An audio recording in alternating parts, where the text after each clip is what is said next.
Yeah,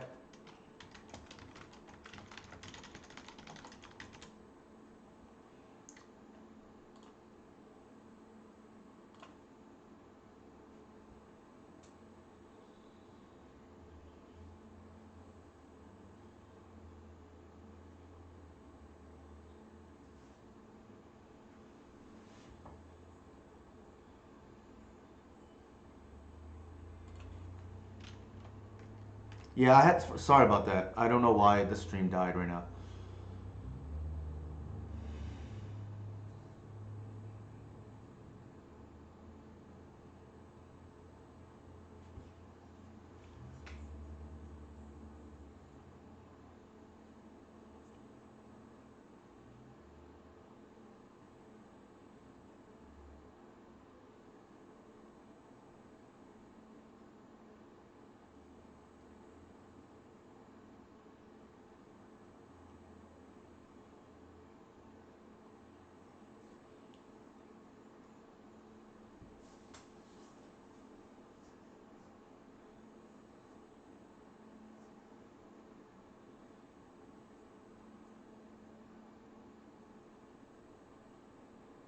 Our opponent is in the tank at the moment.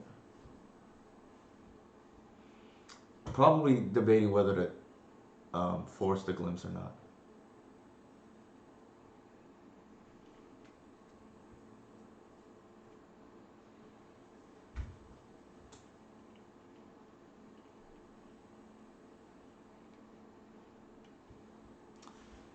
Yeah, unfortunately, I had some people drop off right now as a result, but um, I think here we want to evoke the endurance because that will allow us to draw multiple cards.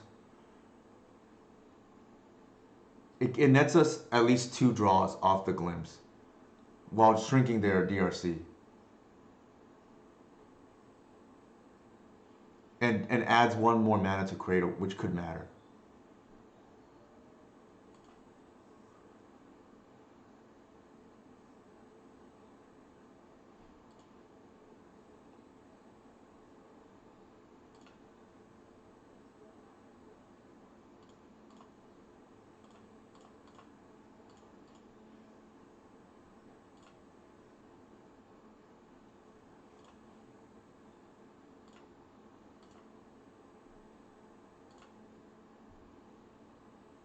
Wow, that's a hell of a draw.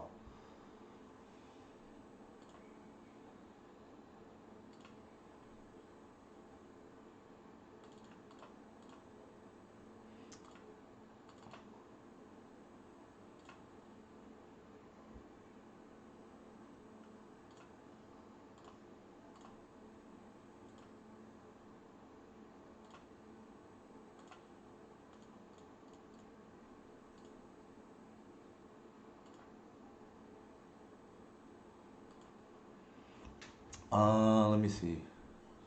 Do we have another draw available? I think we played a land drop. Actually, I don't think we did. So we can do that. Um, I can also preemptively bog. I think I'm gonna do that on upkeep.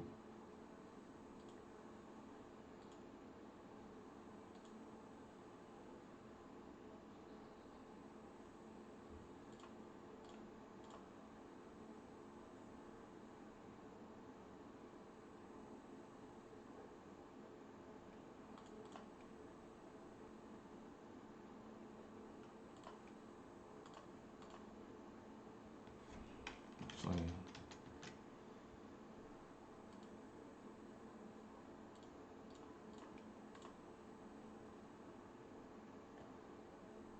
I don't want a Murktide just coming in right now. And it also shrinks the DRC, which will buy at least another turn. So we made a mistake earlier, but I think we might have just recovered on that big turn. And unfortunately, like I said, uh, again, the mistakes against Delver tend to be game losing. But We had a nice recovery right now. Especially game one too, when you know there's no sweepers. Okay, they're gonna go for the kill here.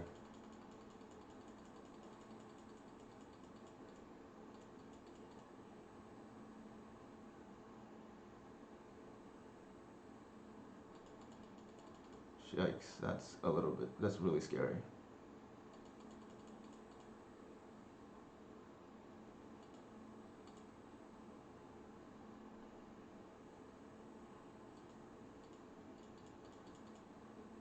Alright, we have to kill now our opponent this turn, given that they kept on top.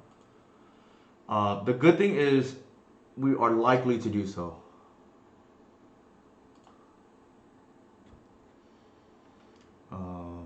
We start off with Glimpse. There's no Grist that's going to be cast here, in most likelihood. They have a DRC that can block. Dino Bash. And then, yeah, we have the kill. Not gonna get too fancy with it. Wait, where's the hoof?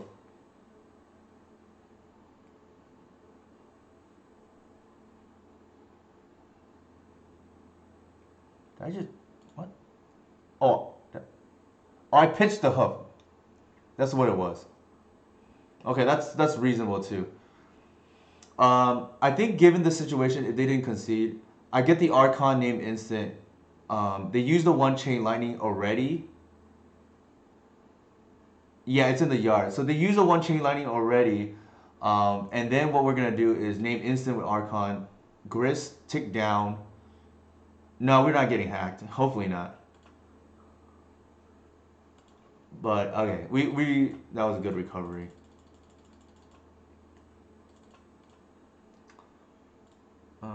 I think we want the snuff outs here for tempo.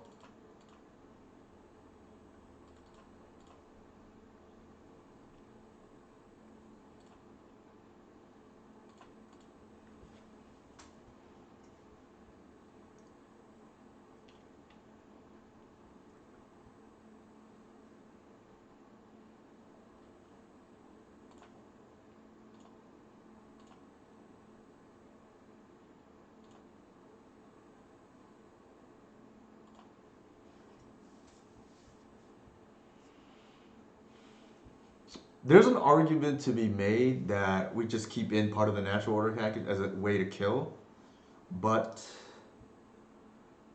this is like kind of shaky, but I feel like I should keep.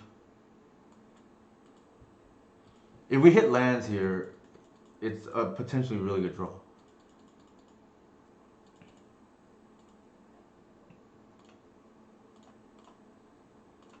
Interesting that they didn't do anything. I'm like tempted to play the druid.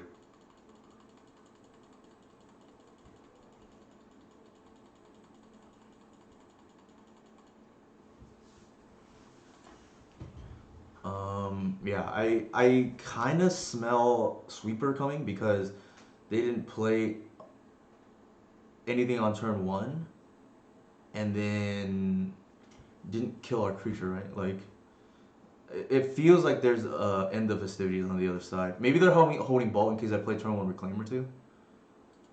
But that is what I am sniffing out here, so to speak.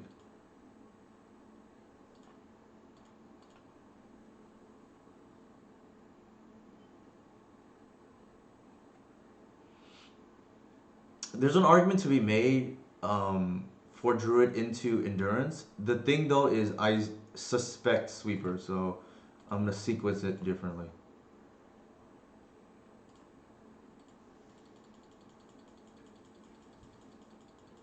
I should have actually not fetched there and fetched on their turn, because it's the dead giveaway that I have Endurance here.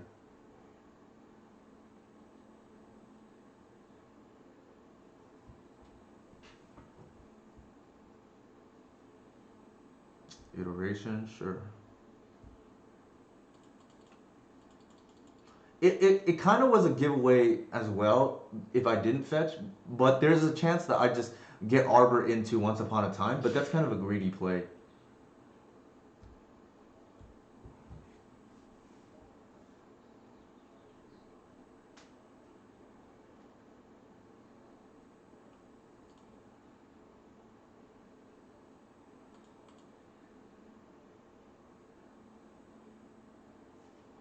Also, notably, our opponent has told me that they're a big fan, so I'm appreciative of that.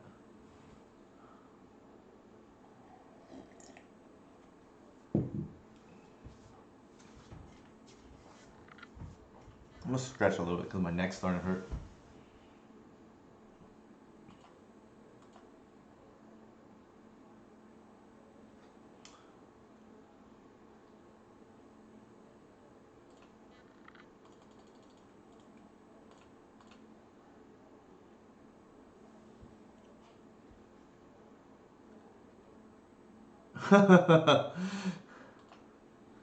Congratulations, McWinsauce. For those who don't know, he won the showcase qualifier today, and is now queued for the mocks and the PT.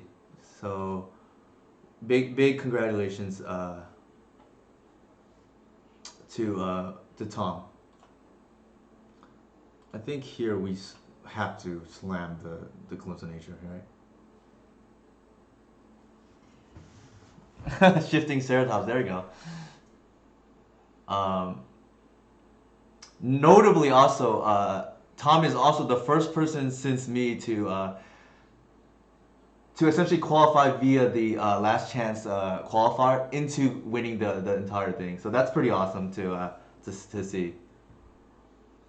So big for those who don't know, Tom played Blue Zenith. I believe he's on Yorion, but I didn't watch the matches or anything, and I didn't check Tom's latest list, but I would assume it's the Yorion version. So big congratulations, and also happy to see that notably the streak of Delver not winning this event kind of continues. So since 2019, the winners have been, I'll post it here. 2019 it was 5C Loam. In 2020 it was myself, and then Blue Red won, and then Snowco. And then 2021 was the traditional elves list, D&T, and Reanimator. And then now 2022, it's so far at least, Blue Zenith. Oh.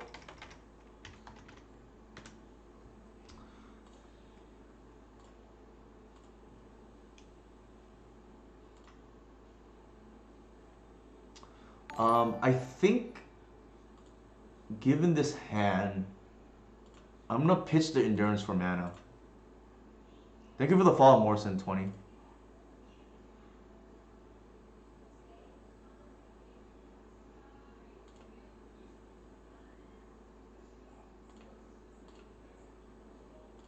This is a super sweet trick with Guy's Cradle, by the way. Because what it ends up doing is netting you mana, so you can continue the Glimpse Chain. If we draw a 1-drop elf here, I think we are in good shape. I don't think I want to pitch for another endurance. Instead, I can just Green Sun. Oh, I screwed up. Oh my god, I misclicked. That's. I was trying to get misclick. I was trying to get a Wirewood, but I didn't tap. Unfortunate.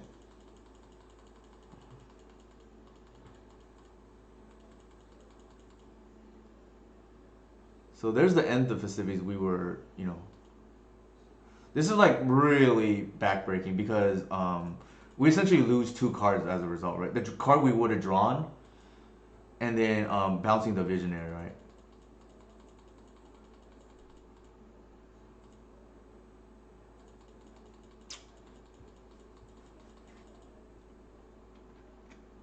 No, I think the wirewood is correct.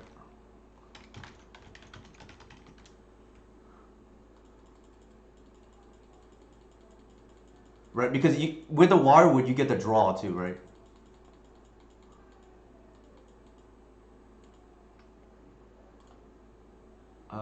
I think we have to hit land drop here.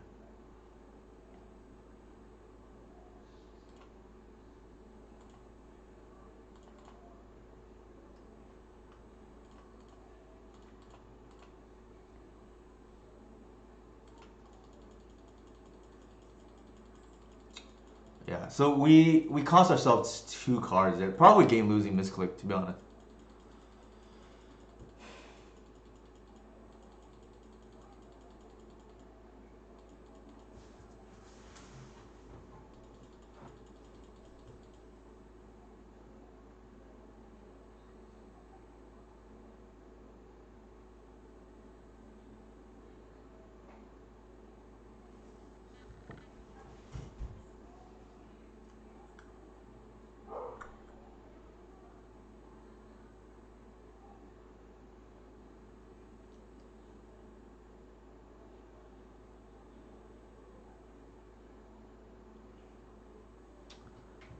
I think,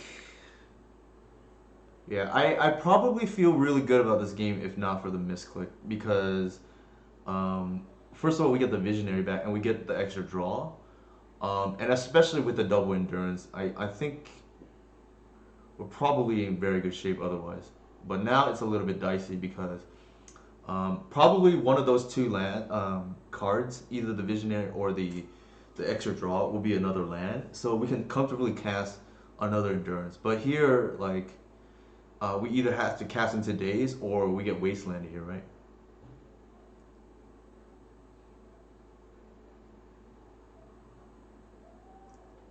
So kind of brutal.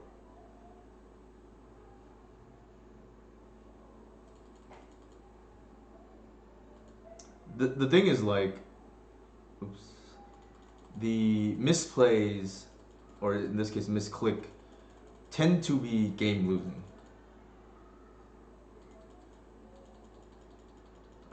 And I think there's a chance we may have to just run the endurance here into days. Or if it's forced, there's nothing we can do, and I don't think that's the end of the world. That actually helps a lot. I think I have to do it now. In case they brainstorm into force or something on upkeep. Oof. Okay.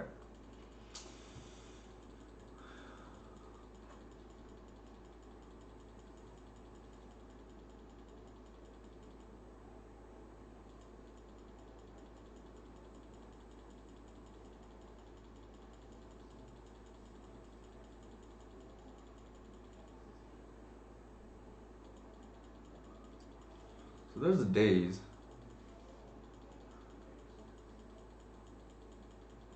Sure.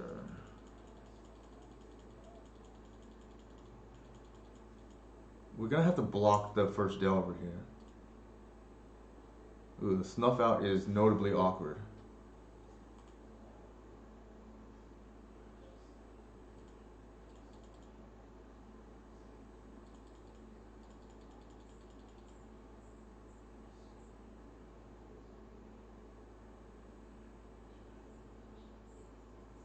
Sure.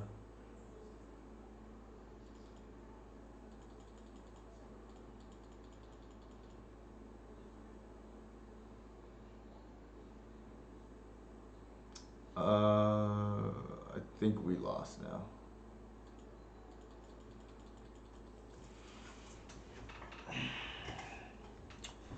The good thing is I don't think it would have mattered because we didn't really have time. Well, yeah, we didn't really have time to cast the visionary. Anyways, that we would have bounced back, and then the one draw here, I'm not sure it would have mattered. Actually, we can do it this way and go to one. They put the chain lightning in their hand, But I think we're just dead regardless.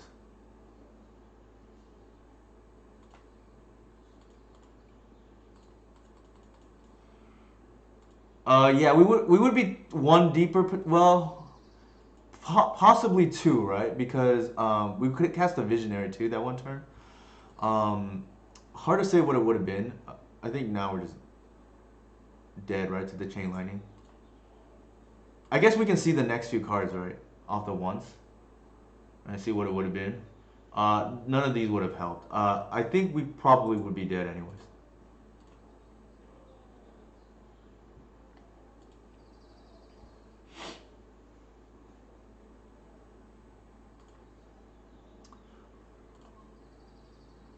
Uh, I think we just run it back. It's fine.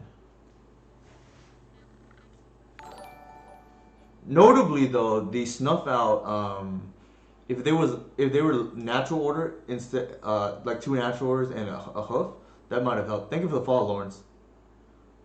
Yeah, it's essentially the more free cards, the better. Right? I'm trying to test it because I'm like not super happy with the run of fouls at the moment, but it's entirely possible we could just cut that slot, add even more combo hate, and then just keep in two natural order, one hoof. I am definitely not a believer of Leyline. I think that's like very desperate, in my opinion. Like if you can't win, they also had days, just this and that. Like we knew days from their Delver reveal. So for those who don't know, Lawrence was the original OG pioneer of Bob in Delver before Dreadhorde became a thing. Um, so some of my haunting memories are because of Lawrence here. For the yeah, Dreadhorde probably one of the best cards historically ever in the Elves versus Delver matchup. Yeah, in Grixis specifically is what Lawrence is what I'm referring to. And then eventually that's fair. Yeah, so Team America or Bug Delver essentially had back in the day like Tombstalker, Goyf, and Bobs. I think this is like pretty reasonable. Yeah, yeah, yeah. So for sure, like a lot of people, I see the comparison at least before when Ragavan was around that. Oh, it's a one mana Dreadhorde. And then I like am on the other side of that. I said I don't think you realize what Dreadhorde does. It's two mana win the game if the other person doesn't have the answer. Against especially tribal where Ragavan, I mean, I will allow the Ragavan player to connect 4 or 5 times and not care. I have not figured out the meaning of life, no. But I will give Lawrence here mod access. Hopefully that worked. Here I think we just want to ramp, right?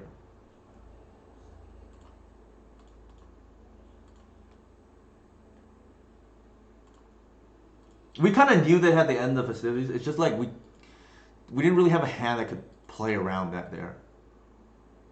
We could have just dropped more endurances, I guess, but if, at some point we probably just have to go for it.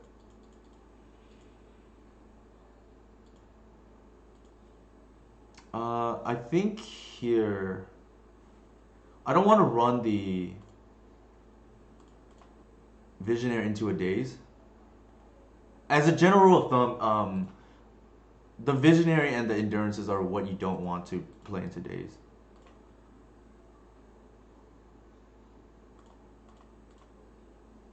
And then this is kind of nice because I can force through Endurance now.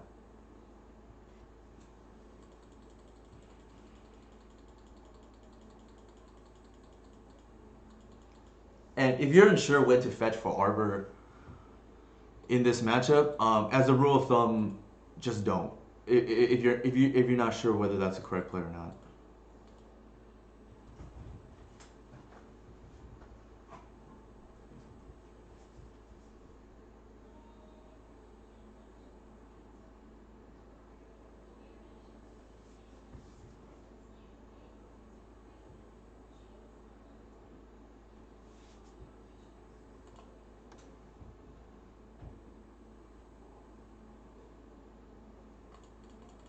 Okay, it's gonna have delirium here, which is fine, I guess. A cool play if you have a reclaimer out is you can actually endurance to kill the DRC, but I don't think we're gonna do that here. Because we would trade 2 cards for none, right? I'd rather just take the 3 damage. And then the DRC can stay on the board, which is okay.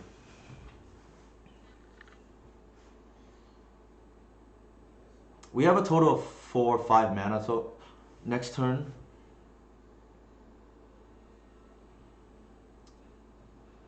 I think what I'm going to do is I'm going to Visionary, Bounce, and then main phase Endurance.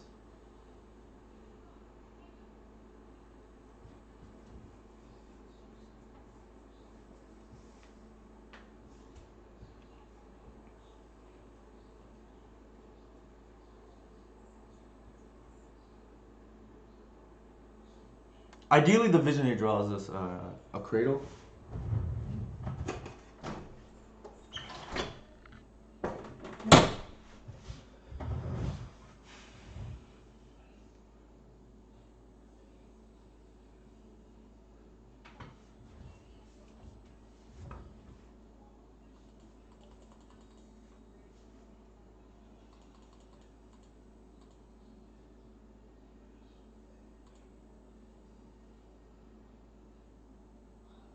Also, without the natural order package, one benefit is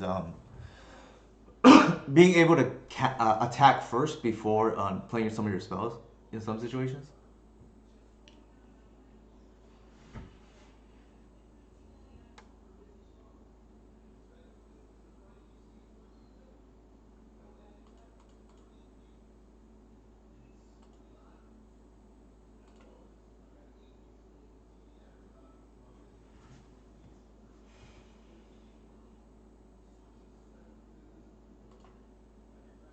So they main phase the Submerge here. I'm gonna float the mana.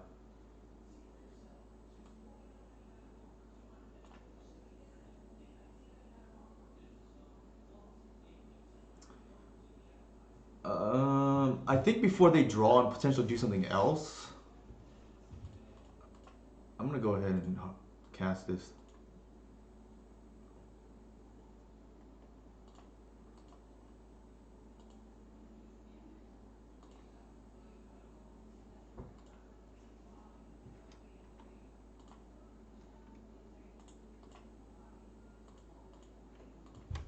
And then just be mana efficient.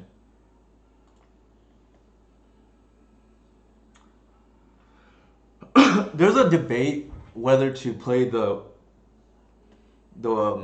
Arbor or the Wirewood here. I like the Arbor because that actually makes my next turn a lot better. And the Wirewood doesn't really do anything here.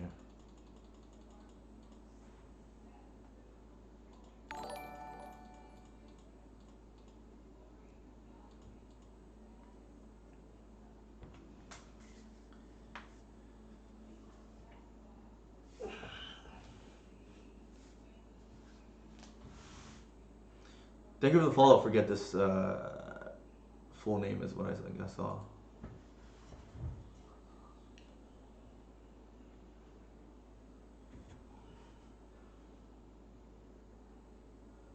The reason why mistakes tend to be um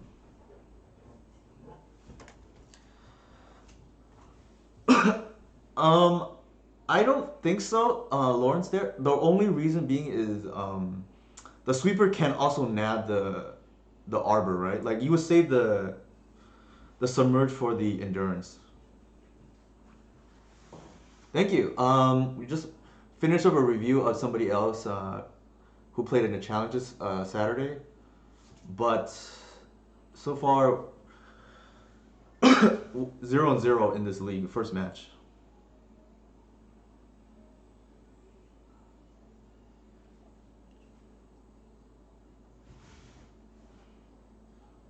Shuffle is good for us. I love it when my ponder opponents shuffle. That tells me either one of two things. They don't have a quick clock, or They don't have an answer to endurance. Thank you.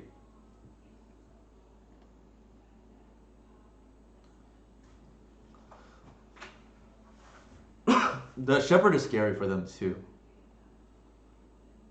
They probably hit the arbor, I would imagine. Maybe the body, but unlikely. That is a mistake by our opponent. And one that is potentially game losing.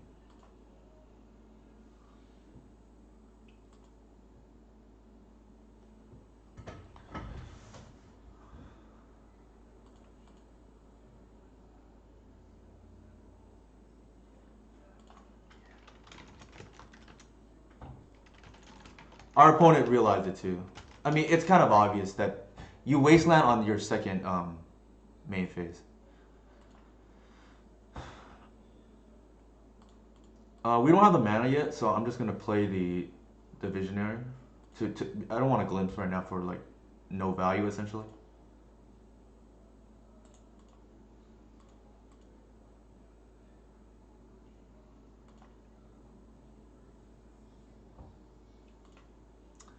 I'm gonna do what I said not to do here and go for the arbor main end step.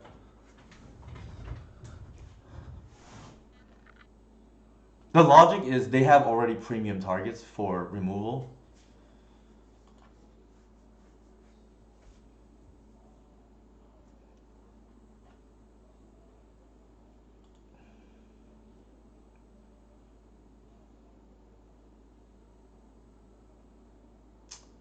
Debating whether to bounce.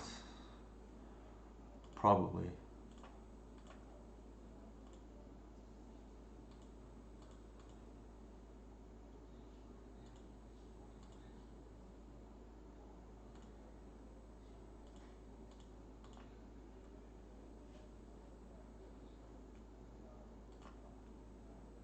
The reason why I'm fetching Arbor here is because of the Waterwood and a glimpse.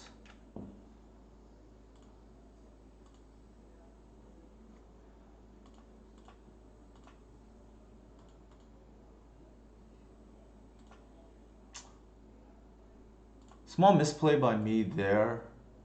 I probably should have played the Visionary because that gives the two draws before Cradle. Two snuff outs.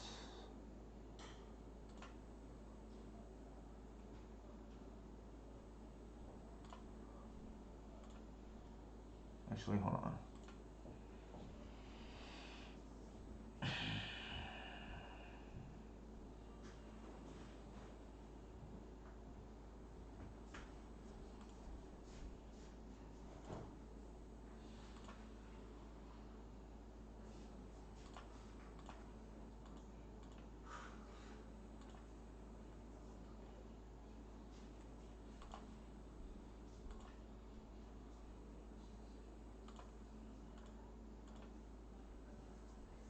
And here we're gonna pitch the endurance because we're ahead on cards.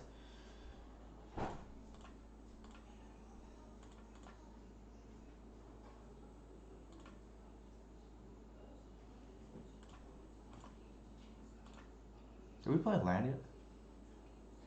Yeah, we did.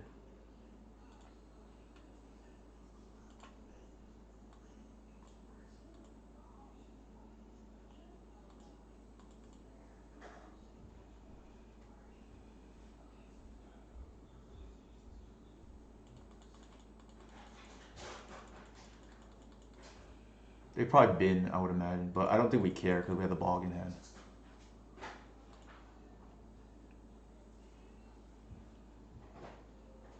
We're pretty comfortably ahead. Like we're in an area where we can hard cast snuff out as well.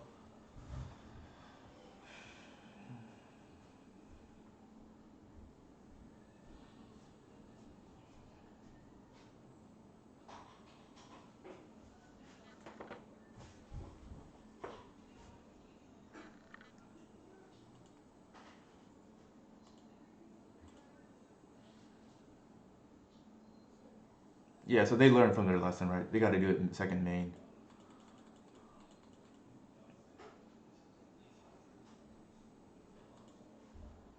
Dress down is an interesting one though.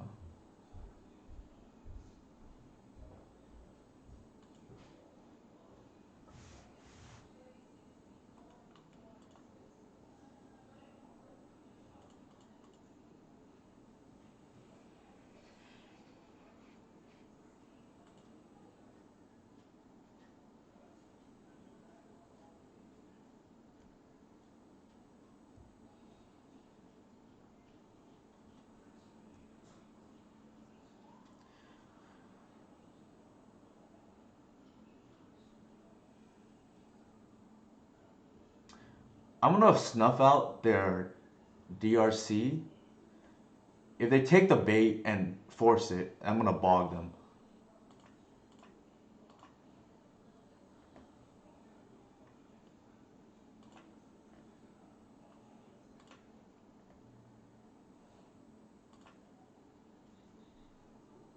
Yeah, they realize they're under a lot of pressure.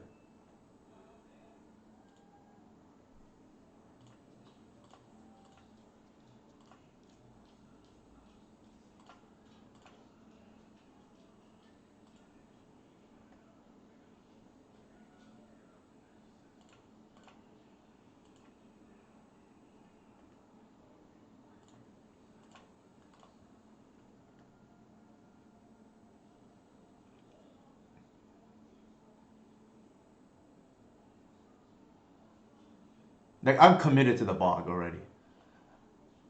What I want to happen here is to strand two cards in their hand, and then bog them, and then yeah, that's kind of what I wanted them to do. Because I think they're trying to get a Murktide, and we're gonna foil that another turn here. Oops. I don't. I think we want to take the DRC off the board. So I'm gonna bash with all before bogging.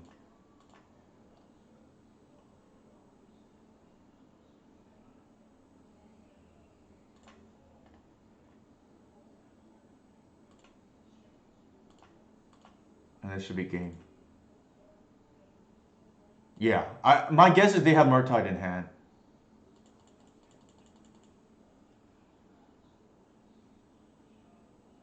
Or we're digging for it. It's probably game now.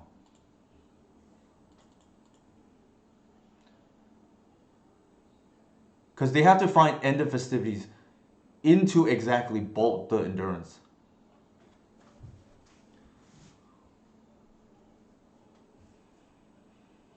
And the snuff out there is just kind of insane, right? Like 4 mana him you. That's true about beating Murktide, right? That's okay. So they do that.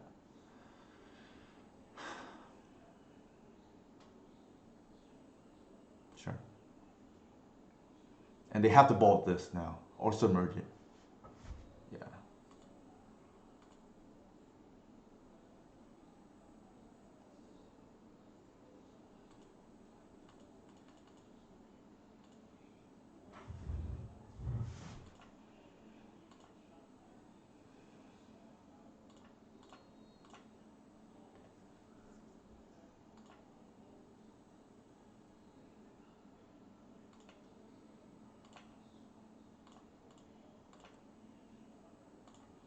Reclaimer probably just ends it, to be honest.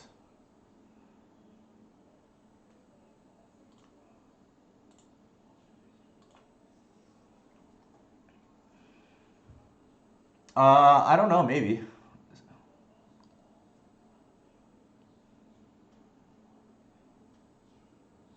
I don't think they can beat this card. Like Sanctuary into Brainstorm probably, but I mean, what else, right?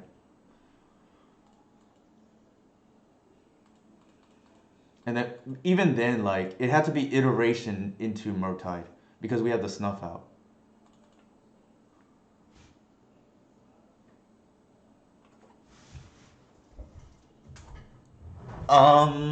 I think they do different things. Legacy Council. I think I think End of Festivities is the most efficient, but Staticaster is more devastating when on board. Grim is pretty good too, but like, they have to eat their own graveyard, right? So, I put my money where my mouth is, so to speak, right? I don't think we need Leyline to beat Delver. Yeah, those were actually all three games were pretty good. Especially that game one. I don't forget we were on the play or not. Let me see.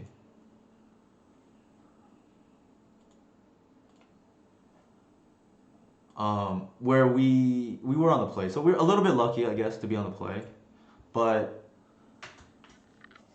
um, you have to play pretty tight to beat Delver, and that's essentially what we did. Like we made we made a small misplay game one, but luckily we were able to unpunt, so to speak.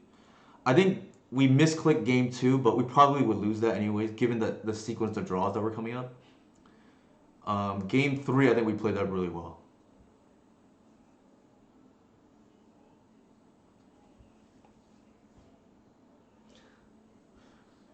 Oh, for sure. Oh, so Oloro was our opponent there. So Travis is usually on Delver as well, so we can get a lot of Delver matchups here for the chat. I probably keep that regardless. Oh, they're on Yorion. Might be the Zenith deck then. That McWin sauce won with.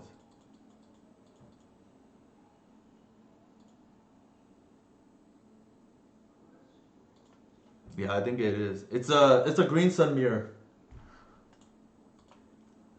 so that's kind of cool.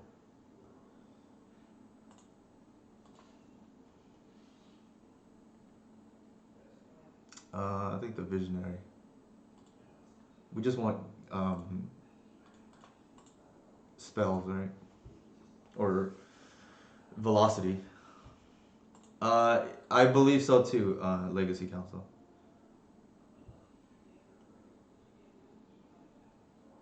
Oh, that's fair.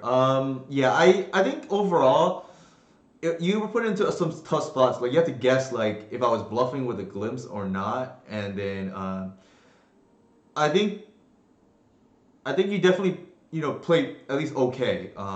There wasn't anything that was glaring. Like obviously you thought about some, and you had a few judgment calls, but I think overall you were okay from what I can tell. Obviously, I'm not privy to all the information from the other side of things, but to me at least, it seemed like you were okay. Here I'm sequencing it this way in case they want to force randomly like an irrelevant spell.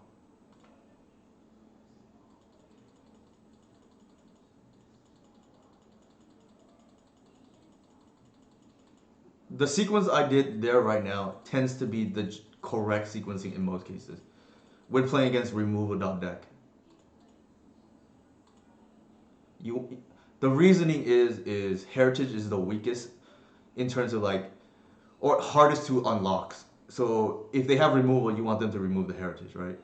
And then the highest priority elf is last, and the middle elf is typically burst for because it's excellent at sequencing. Sure. So I'm really relieved now that we have the reclaimer.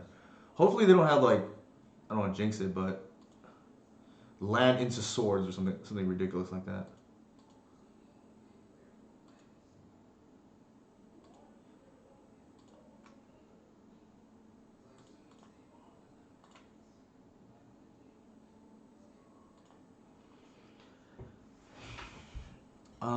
Here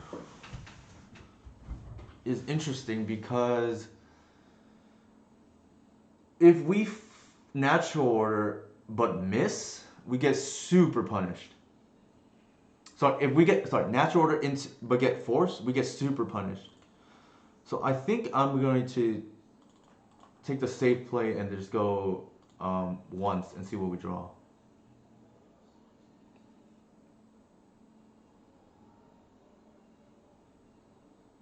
Oh, I see.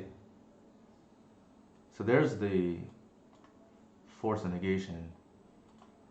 Um, I think given that now, we can go ahead and just like main phase this to play around whatever potentially they have.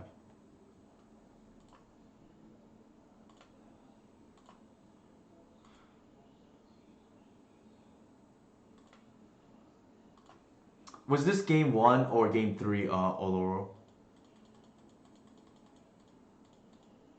Yeah, elves used to be a huge favor against Delver, or at least one of the Delver killers, and I think that's not the case anymore.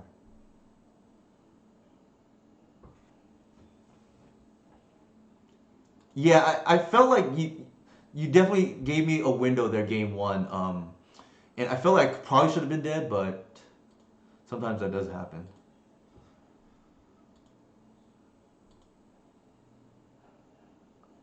I think here we just do this.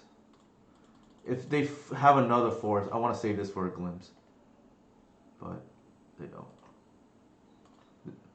Actually, McWin Sauce is done us a favor, right? If people are gonna be playing this deck, the Elf Rim weight it will go up.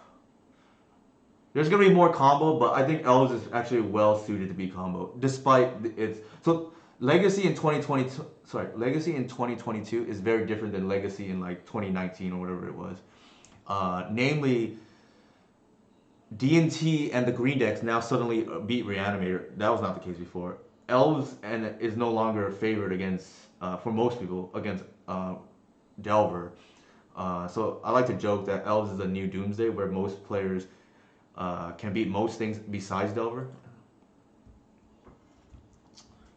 This matchup is one of our best though.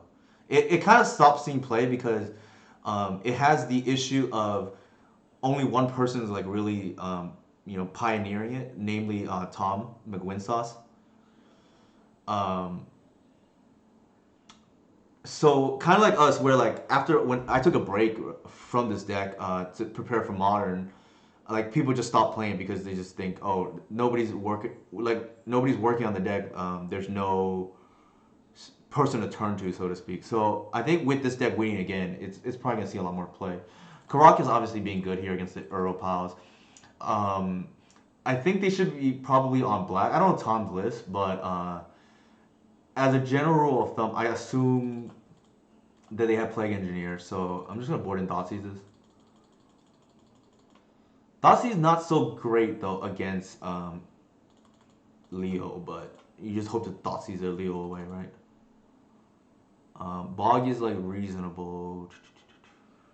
I think we want to do like that. Also, the question that I've been getting a lot with regards to Snuff Out, and of course this is like still limited testing, but I think it's pretty good.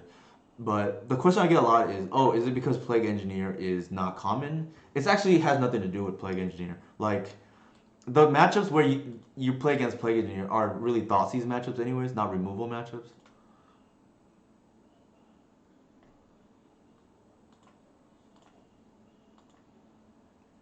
You don't see combo in leagues. Okay, I would like to trade places with you because that's all I see. Actually, I was actually gonna post on Twitter, like, in order to clean up the mean streets of leagues, right? Like, to promote more Delver and like meta decks. If you beat me with a meta deck in a league, I was just gonna post that. Oh, you get 5 tickets or whatever it is. Uh, but we'll see. Just to promote more meta decks. So I don't mind combo that much, especially since elves I think is like suited to be combo these days. But it definitely is like annoying to face against like I don't know.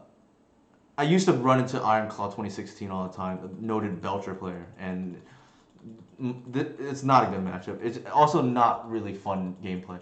Reanimator tends to be a good matchup for elves, but even then the gameplay is like real poor, right? Like we watched a match earlier in the review, and Achilles won, but it's not very interesting.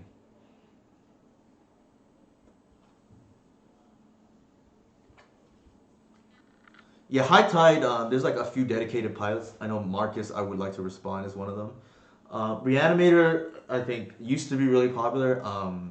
Might be on the uptick again, given the second place finish today in the showcase qualifier and the win yesterday. I'm just gonna yield. My neck's like killing me though. I gotta have better posture.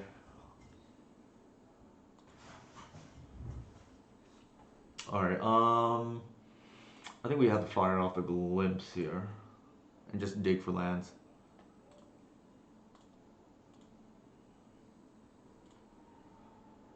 We have a second one too, so that's why I'm okay with that, especially with the shepherd.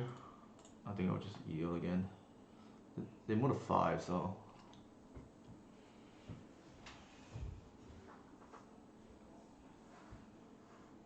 Yeah, yeah. So I would like to respond as Marcus.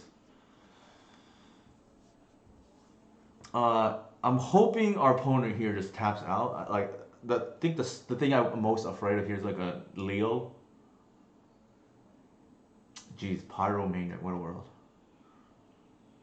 Here, yeah, it could be a main deck Leo. Ugh, that's unfortunate.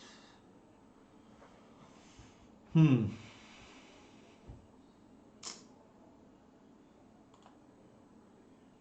I think, given that,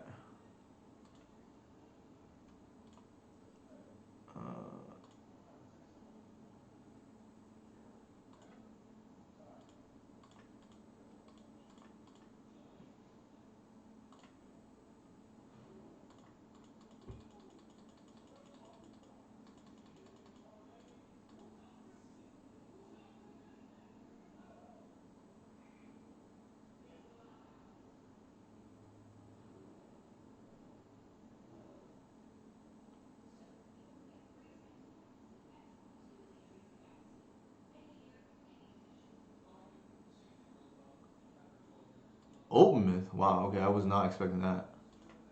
I don't even know what this card does. I know it does a lot. I used to play against it in modern. I just like the decks I play against it in modern. Like either I'm dead or by the time they can cast it, sorry, either they're already dead or by the time they can do it, I'm already dead.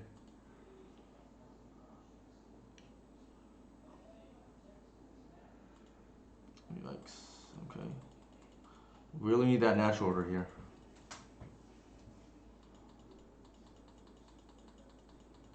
Feels like I'm playing against a EDH combo deck.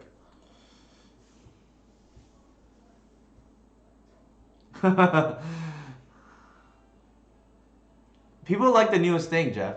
That's what I've noticed. I haven't even seen the list, but I'm assuming this is the McQueen sauce list.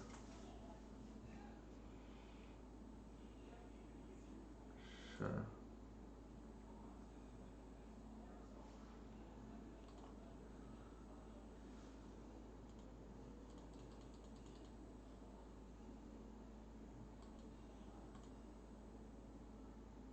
We could have made a 3-for-1 trade there, but I don't think we wanted to. Well, yeah, I don't think we wanted to.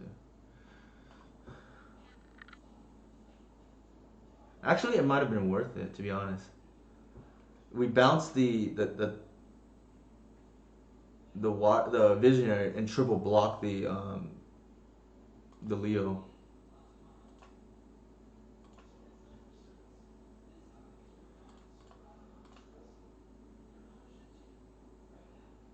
All right. That's pretty good.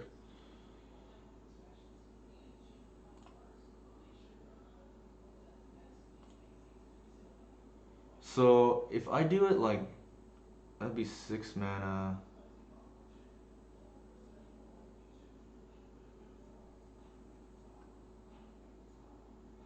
Yeah. I go to 3 mana, 4 mana, 5 mana. Yeah, I can't do it yet. I think I'm just gonna bash here.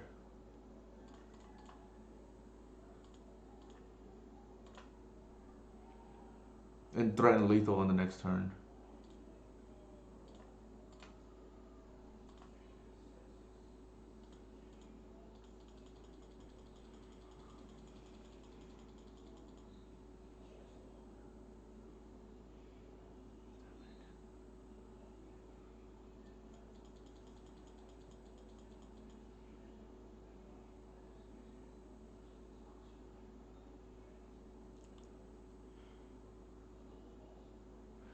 Yeah, I noticed that Jeff is it you can untap the burst lore and play it again as a block or whatever. I just don't think I care if they attack.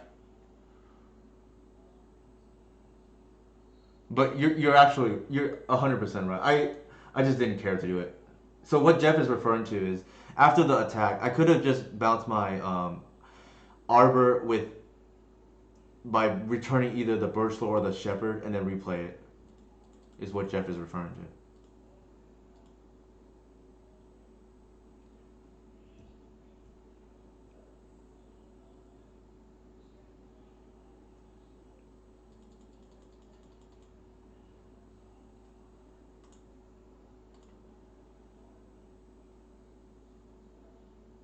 Something's going on. Maybe a prime time or something. I don't know.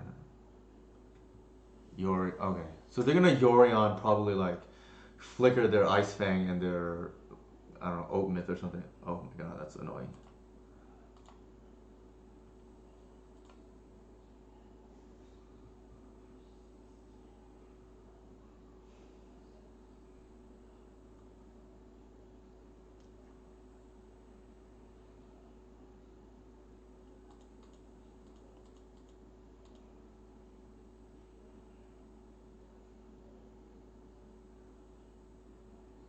So now it kind of cost me, right? Like I can't block if I wanted to because I just got like lazy, I guess, instead of bouncing my thing back. But now it's a little bit awkward because they can catch Yorion and then threaten lethal next turn. I think as a result, I'm punished and have to block one, so I'm not just dead next turn.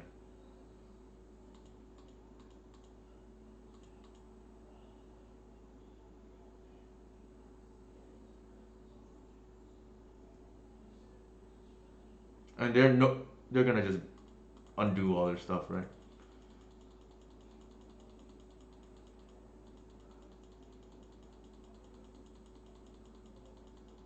The natural Leo is quite annoying. Against this deck, I think we just want to um, just hope they don't. They're 80 cards, right? Hope they don't draw all their cards, the the haymaker cards.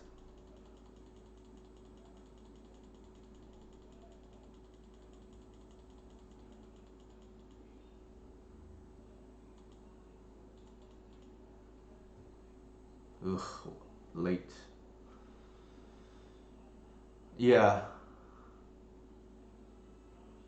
No, I agree. I'm like somewhat joking, Jeff.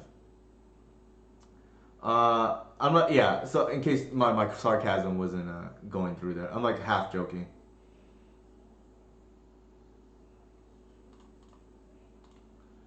I don't think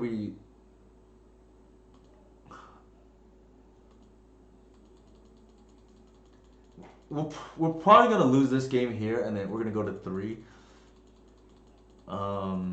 But yeah, we'll see how that goes. All right, so they drew play in here too. That should be game. Not that it matters. I actually should have bounced the burst lore. I'm getting a little bit sloppy, maybe, but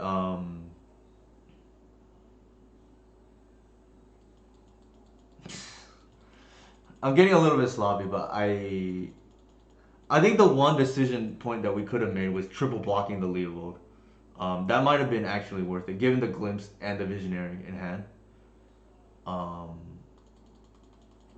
we would be set back a lot on mana, but it might still be worth it. It's what we can do is so that is exactly 8. We'll block one. We could check the next few draws if the glimpse would have mattered, but triple blocking just feels really bad, right, unbelievable.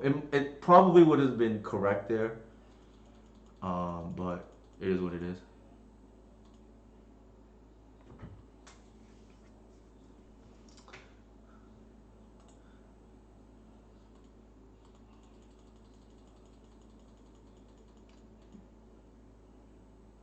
Yeah, so we had the glimpse in hand. That would have drawn into the shepherd, and then, oops, We would have had, I think, two draws. Um, yeah, I don't think it would have mattered. Well, this might matter, but I think that they were pretty ahead on board. So what I mean also is, Jeff, with the Leo vote, we also have four Thoughtseize is the other thing, right? Like, um, I don't think this like as much as they could have, but we actually have Caracas too. So I think we can answer the Leo. That's fine.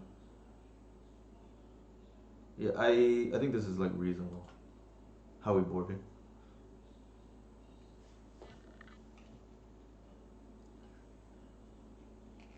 I don't think so, Jeff. This is not really a snuff out matchup in my opinion.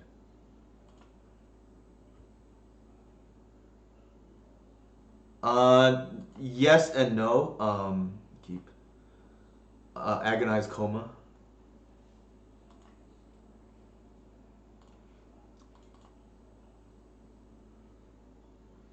Yeah, we don't really side in removal in this matchup, so for whatever that's worth. I think they have Wasteland too, so I'm gonna play around it a little bit because I have the natural order with Shepherd backup.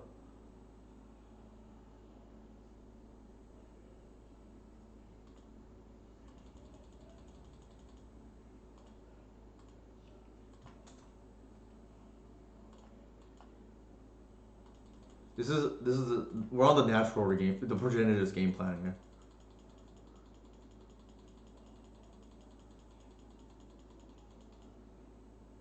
The matchups where I would get punished for snuff out is something like Grixis Delver, where I want removal, but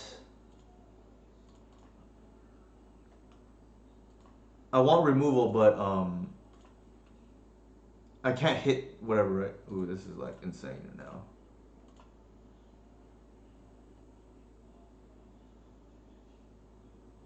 That might just be game.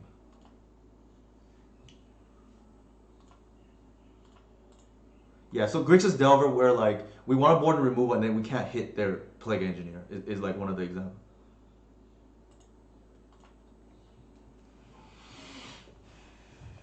Yeah, this card is like insane at the moment, in my opinion. Now I'm just thinking about how I lose. So I'm gonna go ahead and do that first, and then do we even care about the extra 3 damage? Probably.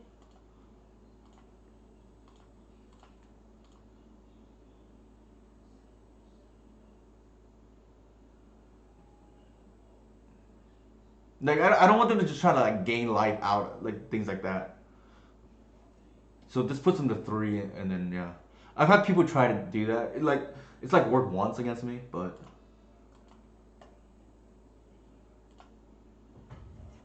actually I'm gonna take a quick 30-second break before we start the next one. I'm gonna bring up the deck again too.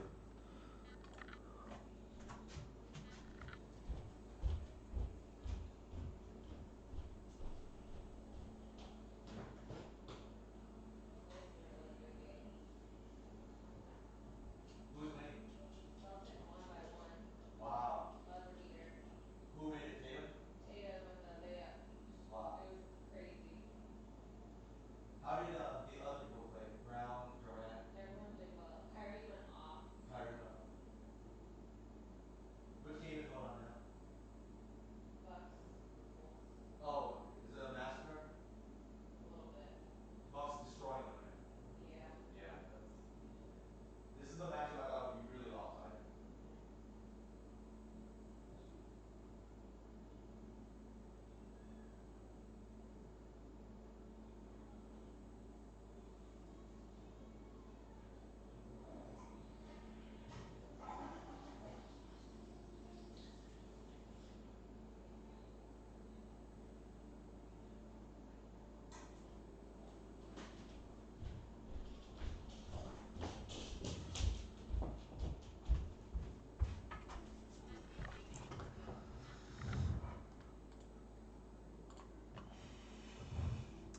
So something I want to comment on the previous game about is knowing game plan that is dictated by your hand. So as a general rule of thumb, you want to think about how your hand is gonna play out, and that hand was, all in pretty much on natural order. So that's why I want to lead with Waterwood there. In most cases, you want to lead with elves because of heritage and Birch Lore mana changing the math potentially, but just keeping macro in mind.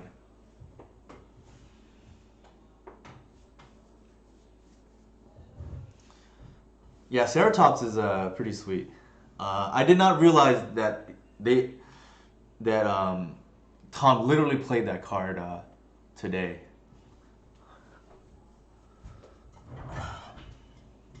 Actually, I'm curious now. I'm gonna go look at the list.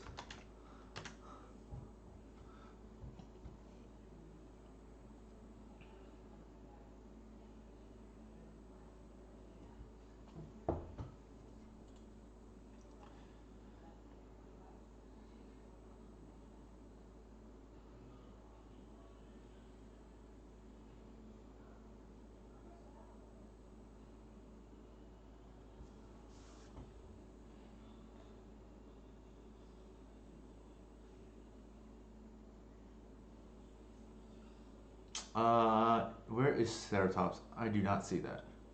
What is going on? Oh yeah, there it is. So here is the list. I don't get the 0.05 reference. If somebody can clue me in on that.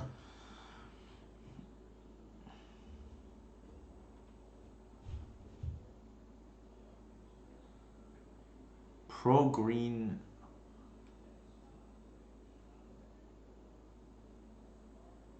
Okay, I'll take a look at it later. Thanks, Ethan. I don't get the 0.05, whatever that means. When you agonize cone, are you talking about with Tom's deck, or are you talking with elves, or control, whatever you want to call it, Cradle control?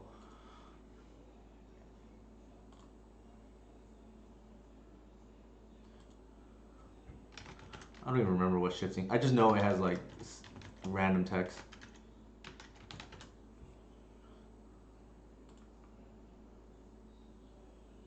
Here, can't be countered. Pro blue, reach, trample, or haste. There's a lot of text. Huh.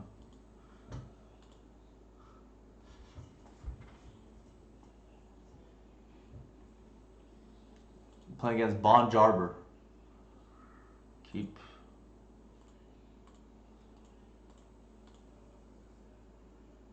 The game plan is to get a Progenitus as quickly as possible. Um, Also, notably, boarding out the Glimpse of Natures because of the spheres that they, like a million spheres that they bring in. I think, man, it's too many shepherds. Probably still take it though.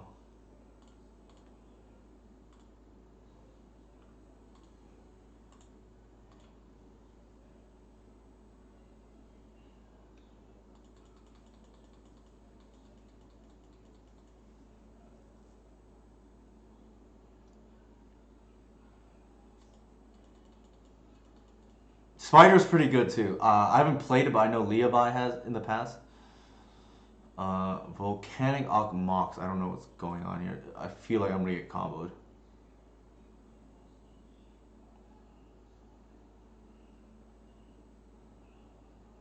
Oh, that's funny. Actually, now that I mentioned it, I think I know the reference. I forgot about that, but I think I know who ran the simulation too. Yeah, we're not gonna throw anybody under the bus, but yeah, that's the person.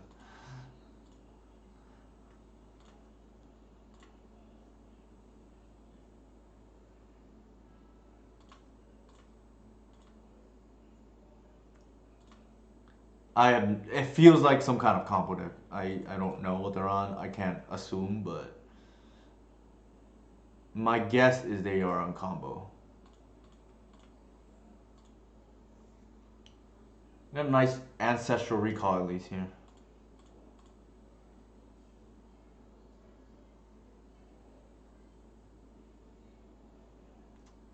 What is going on? Are they gonna bolt the Arbor Renaissance after all of that? Okay, it seems like a weird. Okay, interesting line there. The spider is Arasta. Thank you for the follow, Jimdo7. Here's Arasta. That's the spider I believe that is in question. Our opponent is playing kind of strange, to be honest. I would have swords the Arbor easily.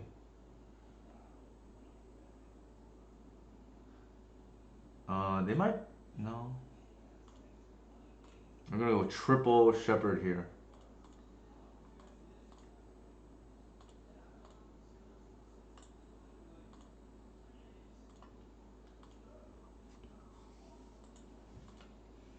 Actually, I should not yield. Gotta bluff the endurance.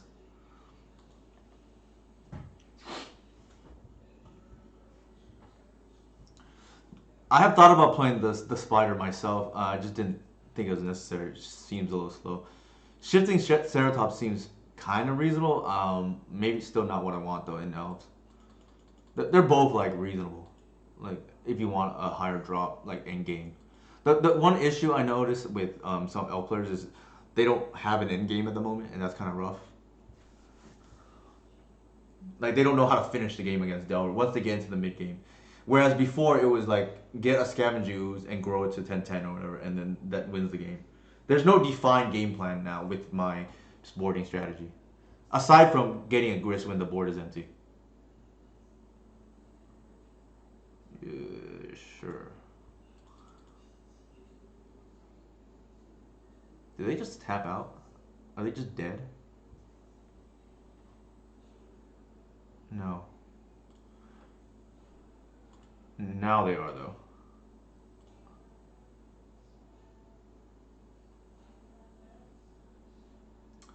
It didn't fail. There's issues with that build, Legacy Council. Namely, like your mana becomes kind of unstable.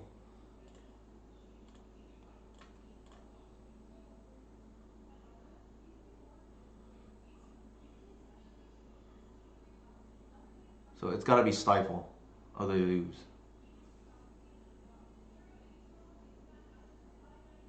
Yeah. Me too. I feel like some kind of like lands brew. I don't know.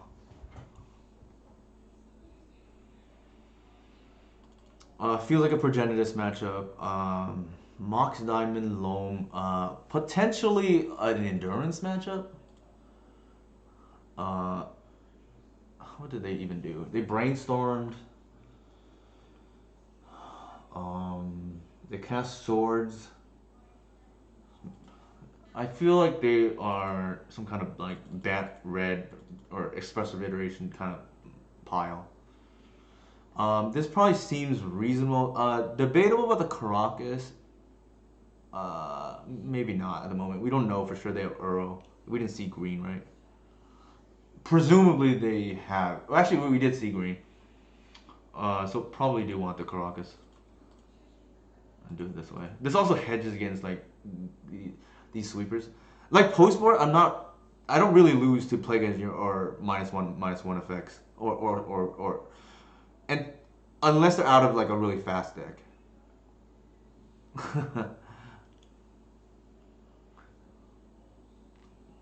Yeah, I'm gonna maybe I'll tweet that out to clean up the mean streets of leagues out. I'm gonna promote like if you can beat me with Delver, you get like 5 tickets or whatever. Open to the first 10 redeemers or whatever you want to call it. Kind of sketch, but whatever.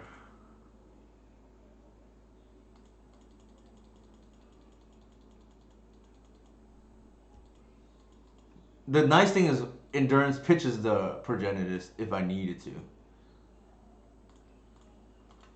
Feels like they have swords get turn one, but we have no choice but to lead with it in case they kept like a library hand or something.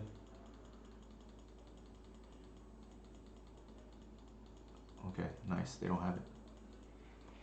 It's also possible they have prismatic ending, which Arbor does play around, which is nice. Maybe they have the library here, like I guessed. P-Fire is quite annoying though. Hopefully we hit a land here. Nope.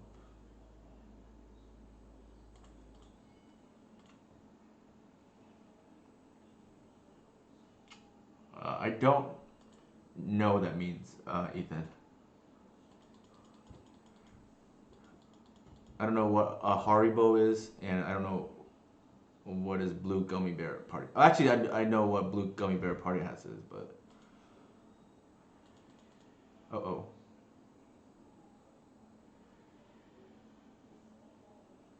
I have to do it now, or I might as well. It's kind of free at the moment.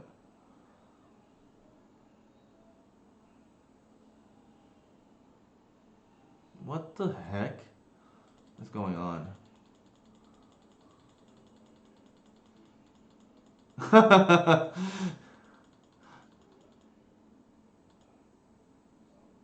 Alright, sure. I mean, I think given the circumstances, I think I had to fetch the Bayou here, and then because I want the grist to be active pretty soon, and we got rewarded for it, right? If they wasteland us here, it is what it is. Like we'll just play the Wirewood into the Cradle. Like we were actually literally hedging towards drawing the Cradle here. That feels like Hull Breacher if they just pass and do nothing.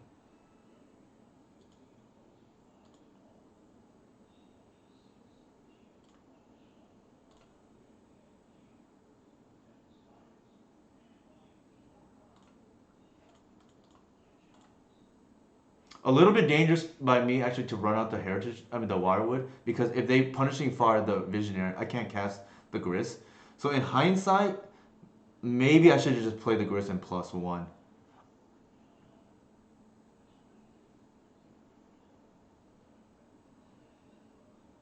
Like I'm definitely not running out the Glimpse when they have 3 mana up, like on a do nothing. And especially like I didn't even check, but they pitched the Narset here.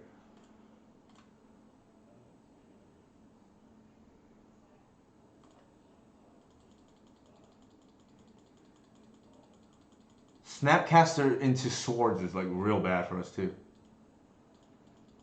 Or like any like yeah.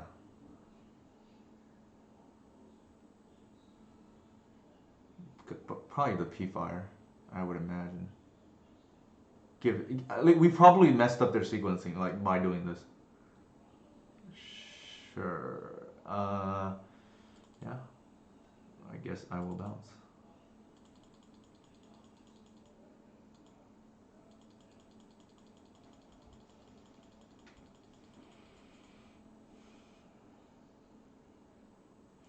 The awkward thing is we pitched the Progenitus already, and we have the Grist, so we really do not have a natural order target.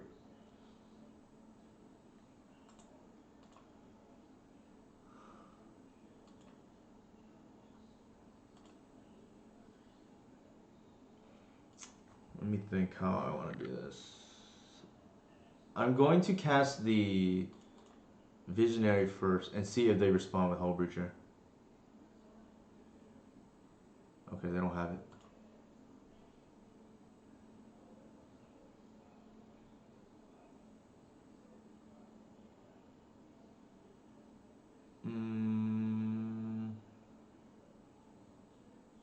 Okay. The reason why I'm doing this way is it's the same as if I plus the Grist.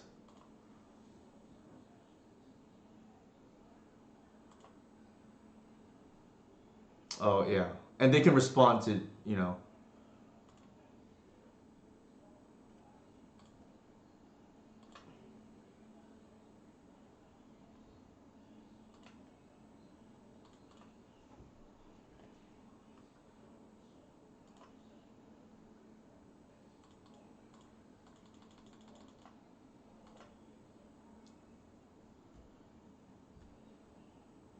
This is the old swords and whatever combo, right? Oops, what's going on?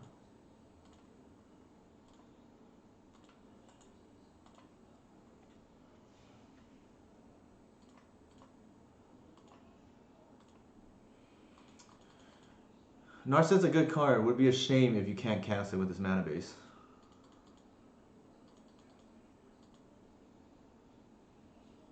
We know they have P Fire, so the natural order is not lethal or close to it yet either. Um,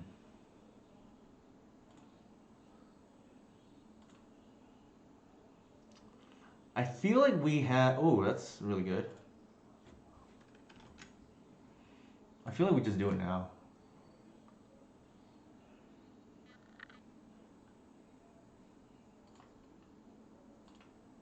They're probably gonna P5 the insect token, which is like feels bad for them, right?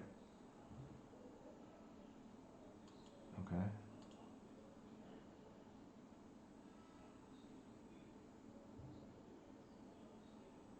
Sure.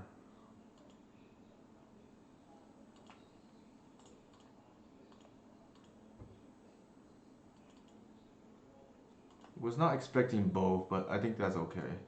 Like their removal has been on like very bad targets so far, or just has been inefficiently used. That's probably the best way I can say it.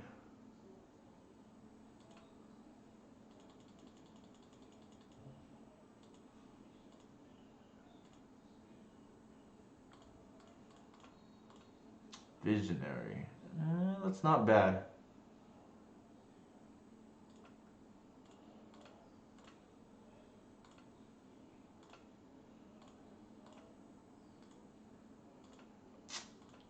I wanted to hit there. The reason why I'm playing the Reclaimer out is in case they want to just try to sneak a Euro through us.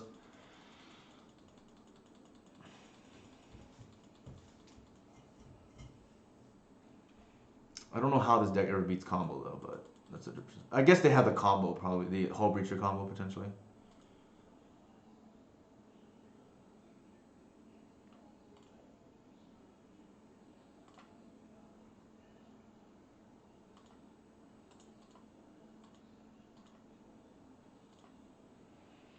So for yeah.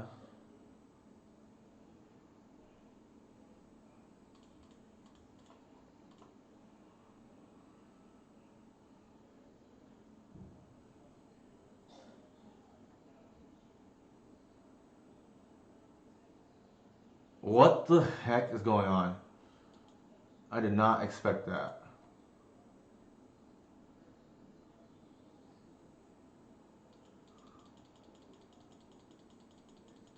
Okay, that okay. Now I knew. No, I did not realize I would have to play around this card.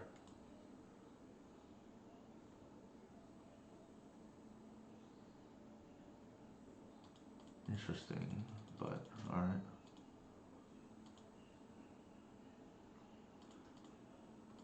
All right, I'm gonna main phase it now because who knows, right?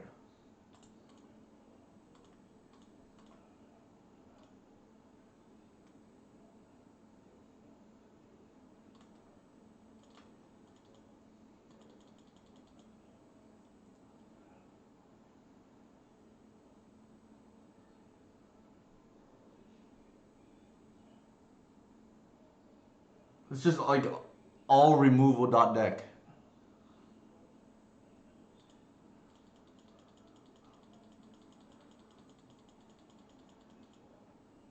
I mean, it's cute, like the swords and the punishing power like interaction, but I just don't know how you ever beat combo.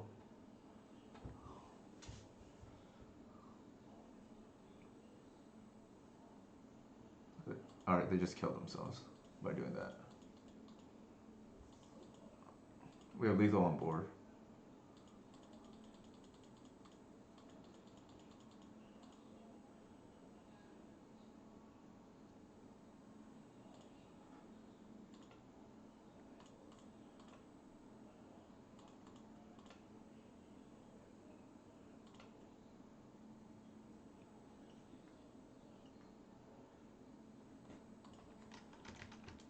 Our opponent said good games.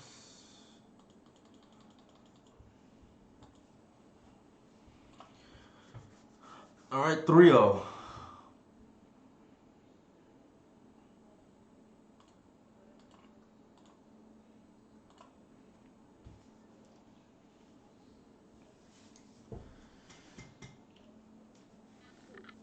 Hopefully we can end strong.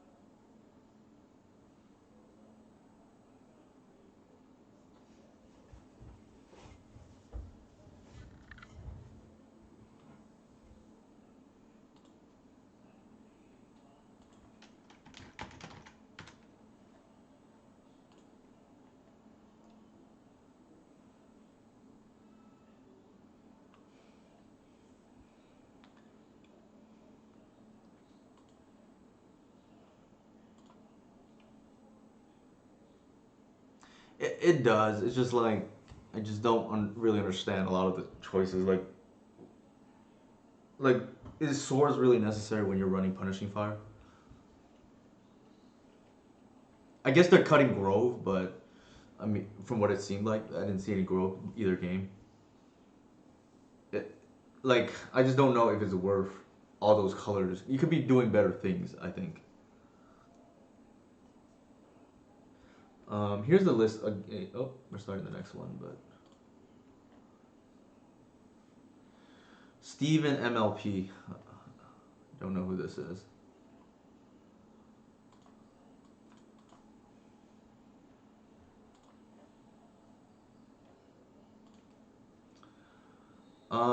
This is actually an interesting hand because I actually don't have a payoff for a while, so I'm gonna leave with a reclaimer here.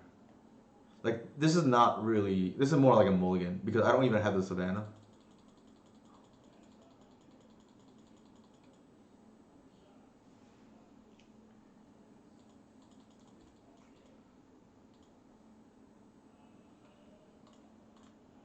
If they want to daze a heritage root, they can.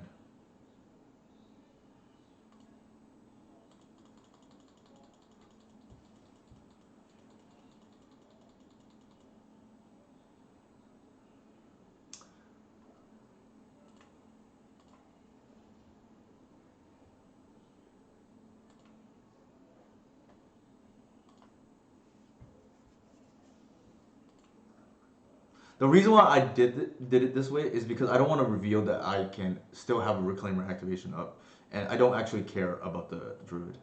The druid tends to be good in combo matchup, not really fair matchup. Although this could be a combo matchup because of brainstorm.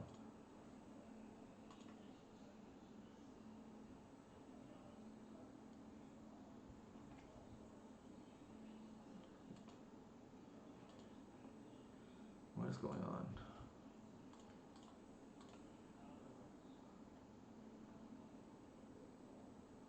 Maybe here's a removal. Yeah, so people will sometimes play around Sajiri Steep.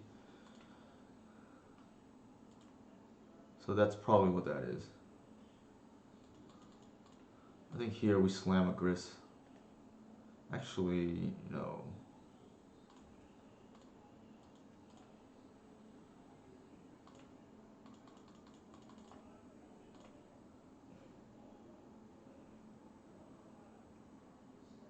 If they have force, I think this is a must force. Based on the way I have set up here. Because if I get Shepherd, I can deploy some other nonsense, right? So I think from their perspective, if they have force, they're probably forcing this. Yeah. I think given that, we can bash with the Druid. And then, oh, man. I don't really want them to untap with an Narset. So this is going to be a Reclaimer now.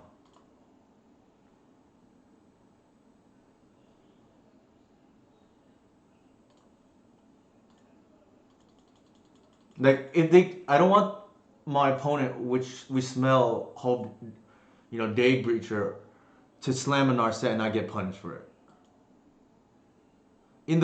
Otherwise, if it was a slower matchup, like when I don't have to worry about the combo, I will probably save this for a visionary.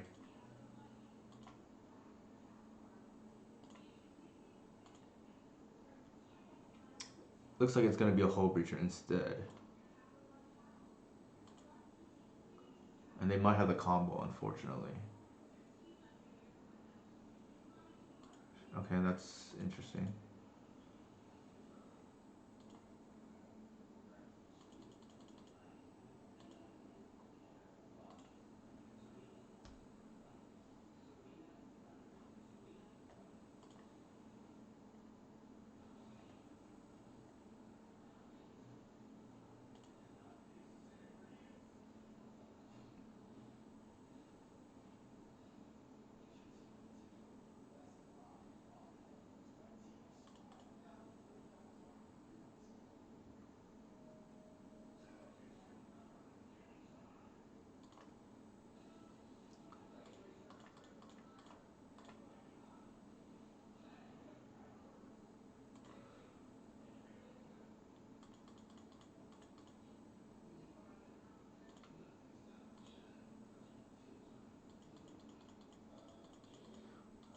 Yeah, now kind of regret not saving the Green Sun for a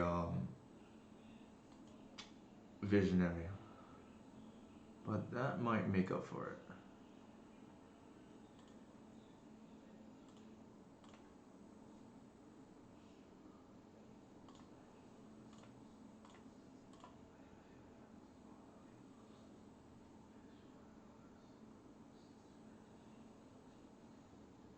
Oof, alright.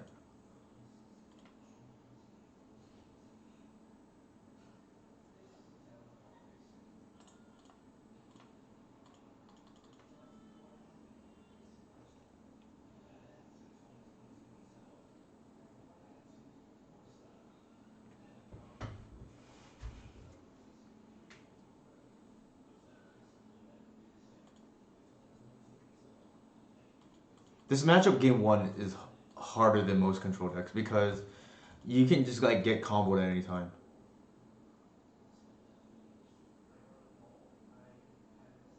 Post board it gets significantly better because uh, we break up their combo with Thoughtseize.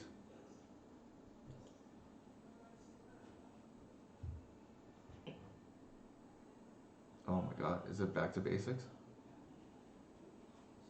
Okay, that's sure, that's fine.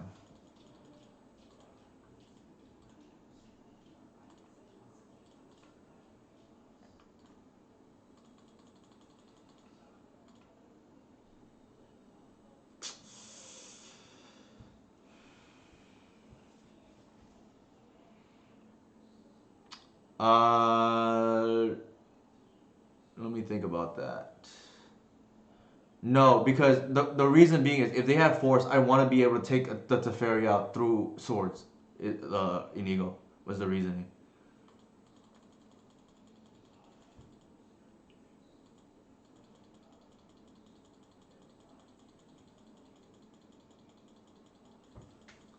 Yeah, I think it seems like they might just be on hard Jeskai control. Like I think not. I think preemptively getting the reclaimer there might have hurt us now.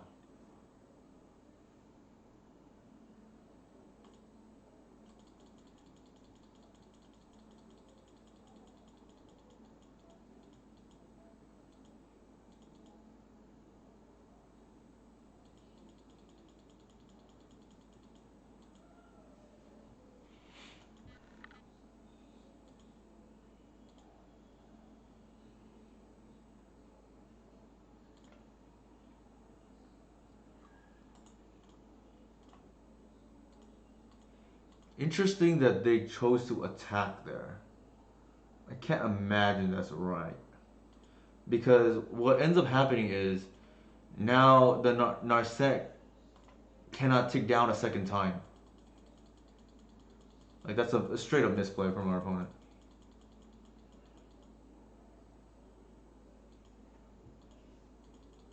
Right? Like they lost. Like damage is not, I think, relevant in this matchup. The card is huge though.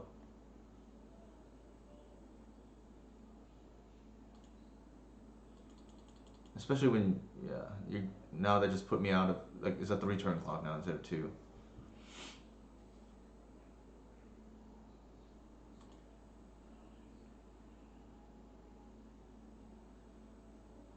Stand still. Okay.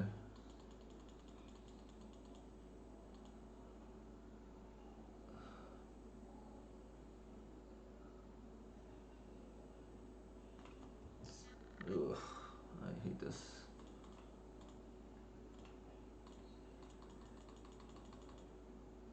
Actually, hold on, hold on. What are the odds? I can tick down and get Gris. If they have the swords, so be it. But I think we have to be able to develop the board and kill the timeless dragon.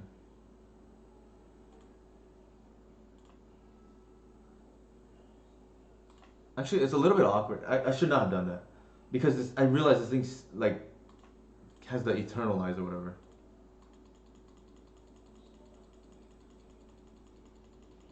That was a bad play by me. I should have just got a visionary, but I think we're probably too far behind at the moment. The swords to plowshare is what did us in this game.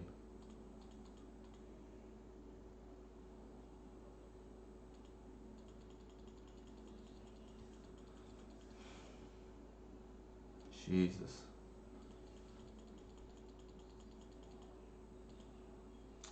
It's one of the least. Well, it's just I don't have as much experience playing against that card, so maybe that's why too. Um, I do not enjoy playing against standstill, win or lose.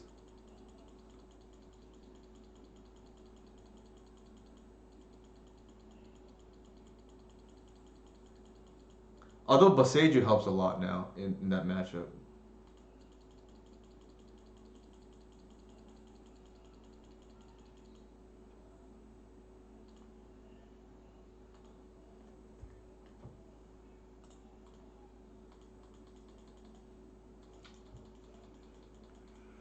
This is one advantage you do get of.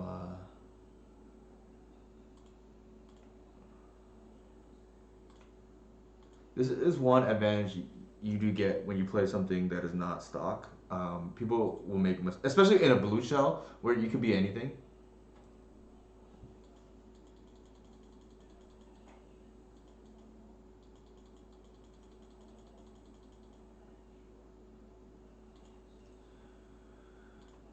Feels bad, but we're gonna have to crack the standstill.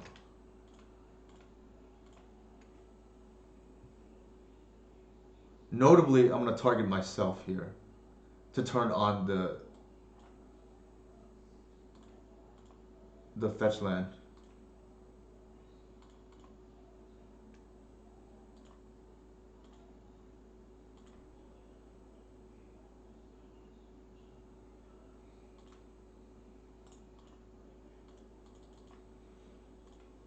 We can't really play around anything anymore. If they have like a sweeper or something, it is what it is. We're way too far behind.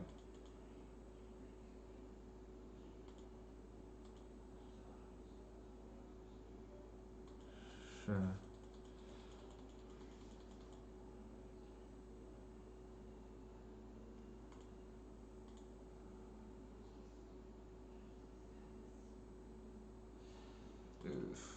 Shoot.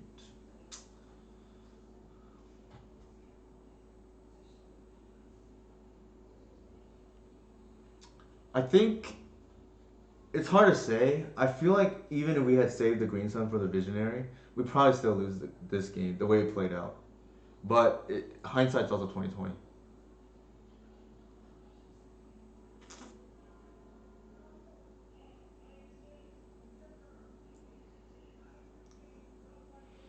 I kind of suspected they'd have a sweeper, but is the problem is our hand can't play around that. Given that they have five, we have essentially zero.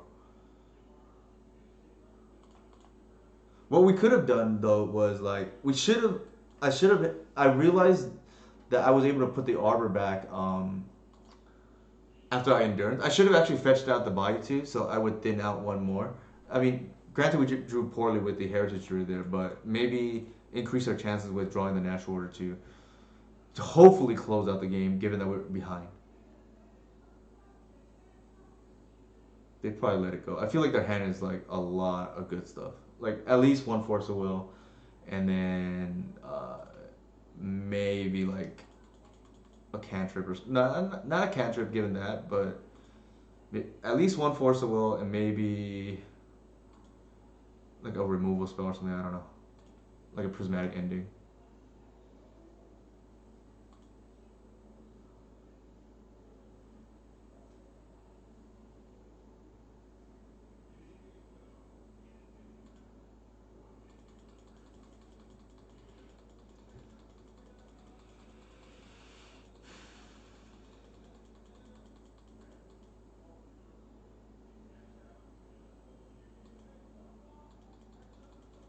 Ugh, I hate that card.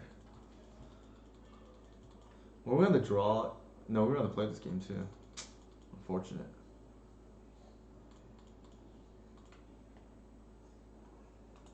It is not. Yeah. I mean, I think this matchup is, especially if you don't know it, like you don't know you're playing against it. It can be hard game one.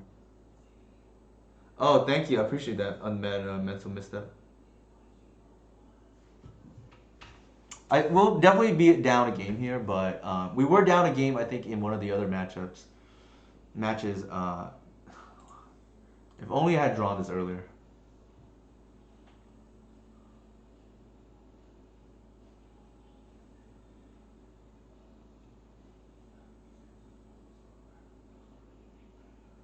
Yeah, their hand has got to be like all permission. All right, that's game. Turn.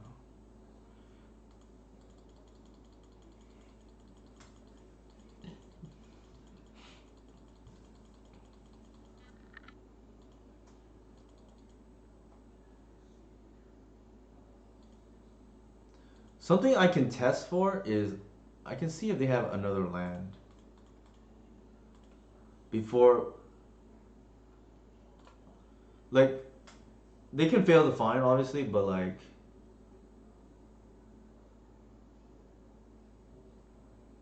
I want to see how many lands exactly they have. So one, two, three. Okay, so they do have a plateau. I'm just really doing that for information for the next game.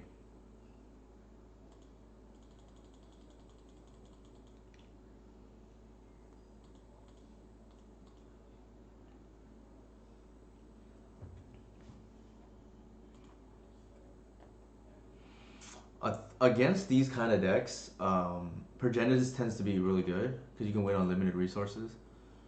I don't think I want the endurance here. Obviously not the collector. Oof. The block could be like relevant against the angel. So and maybe they have Snapcaster or whatnot.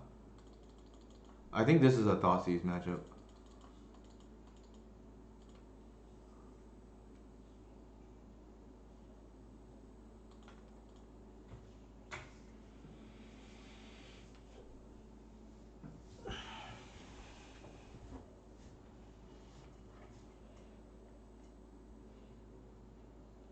The Thoughtseize stock had gone down like a few months ago, but is back up now. Now that Day Breacher is common and these like hard control shells are very common. Oh my god.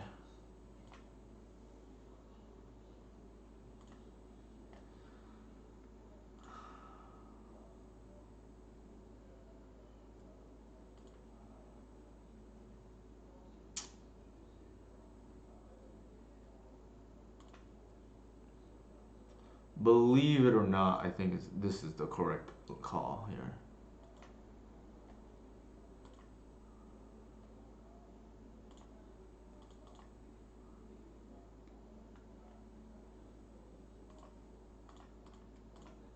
The logic is I'm assuming they're gonna have turn one swords.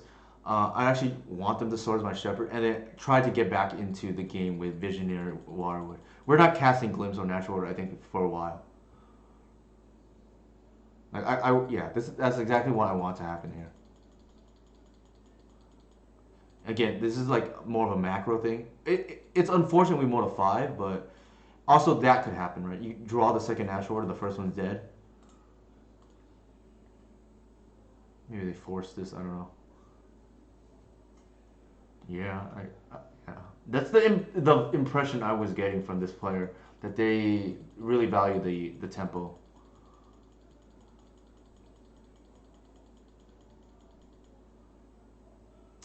Oh my gosh. Hmm.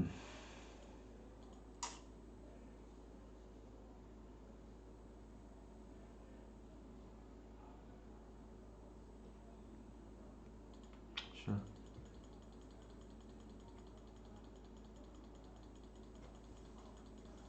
I think if we like a lot of times I will break the standstill, but then I don't think we can just go down to. Oh my god.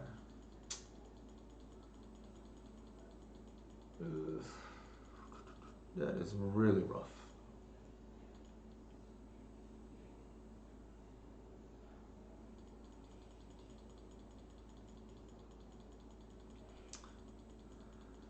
I think we're gonna have to buy ourselves some time and just like hope they miss land drops.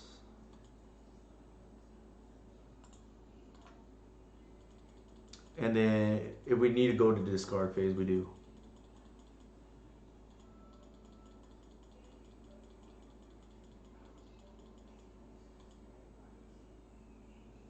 Nice. Actually, that's a huge get because that means that they can't. That buys a lot of time.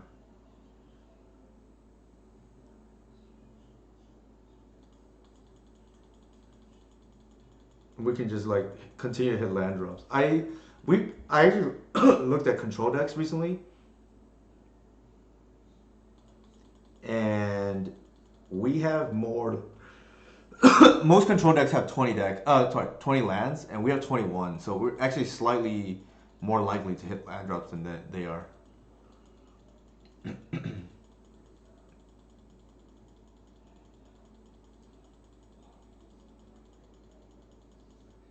I had been meaning to get more practice in the standstill, like leveling slash metagaming, but we need to hit more lands though here. The end game is to like stack up your hand before going off.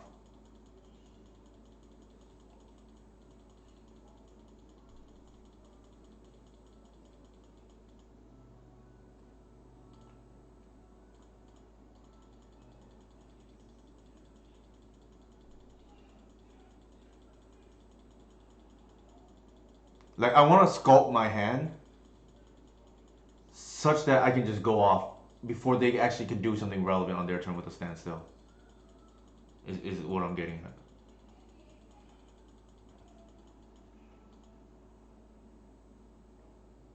Ooh, that is actually pretty good too. No, no, I we have two for a reason.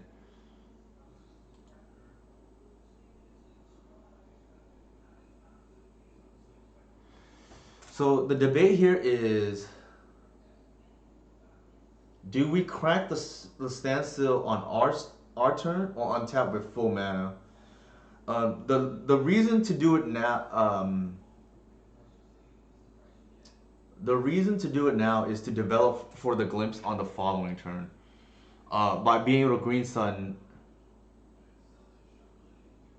being able to green sun, that would net us one extra mana. But then we give them a full untap step. I don't think we want to do that.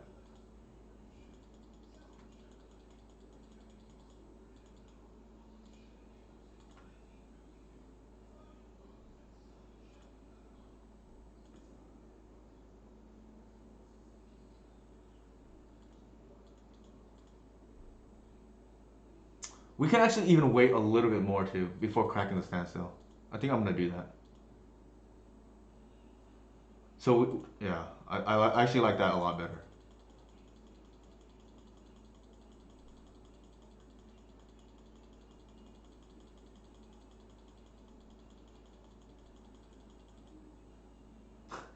Them not attacking is kind of funny there.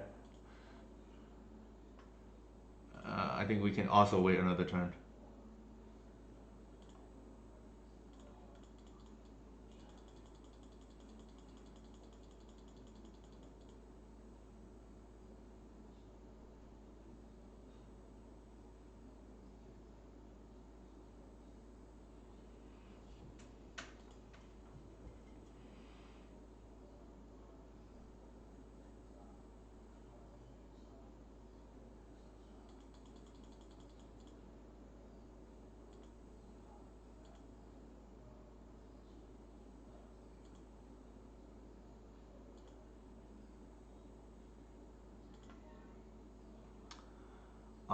I think that they're at 8 cards. Do I want them to pitch?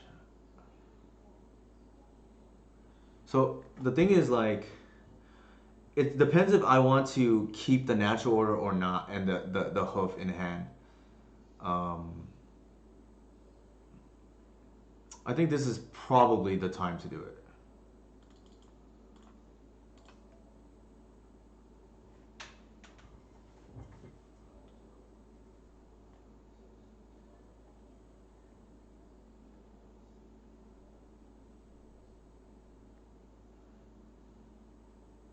And maybe they discard anyways.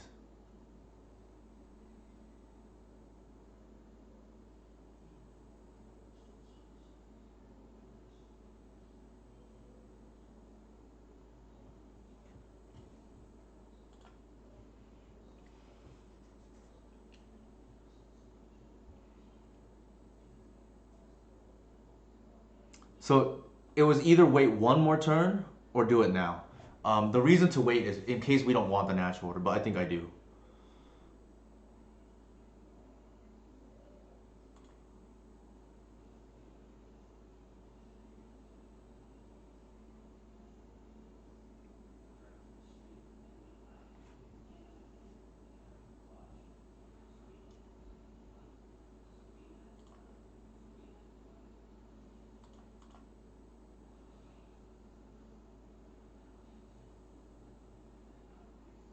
All right. Now it's time to go off. Potentially.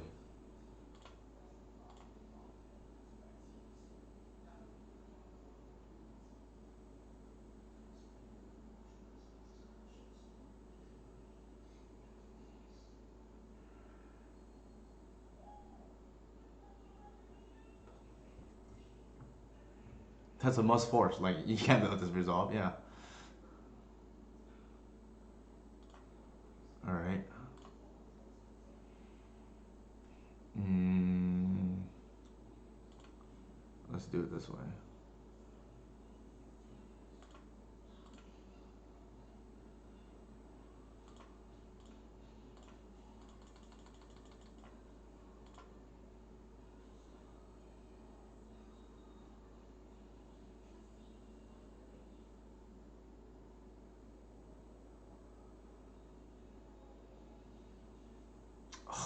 Brutal.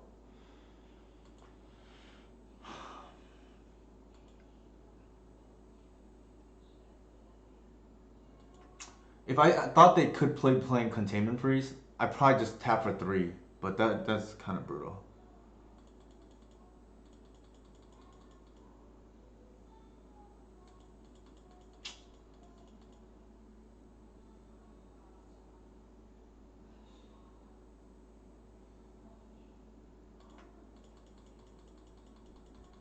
That's probably a mistake on my behalf. I probably should have played around it. I wasn't thinking about containment freeze.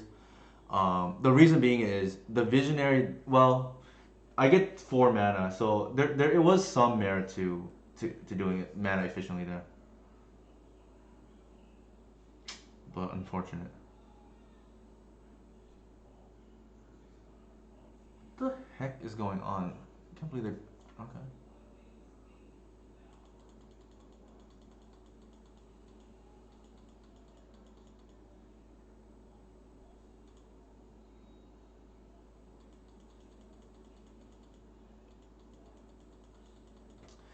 Um, I think the lesson here is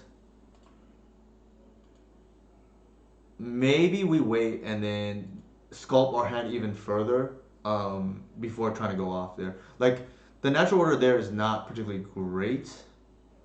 So and neither is the hoof. So maybe we just wait another like 2 turns or so until our hand is like perfect.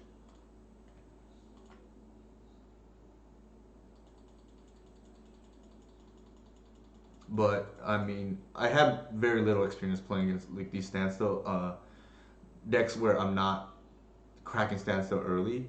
So something to learn.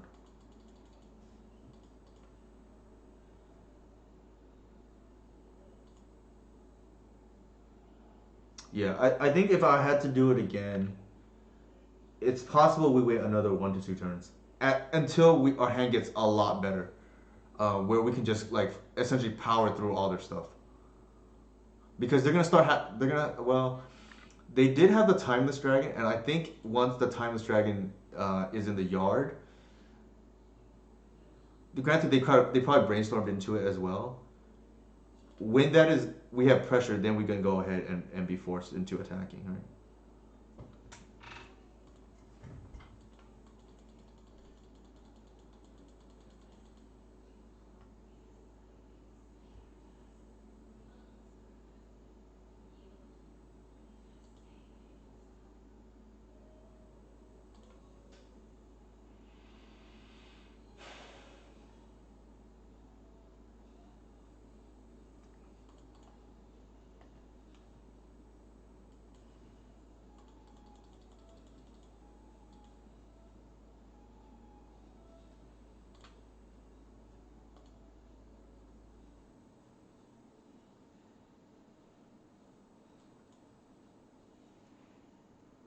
Hmm. I think we have to do it this way, actually.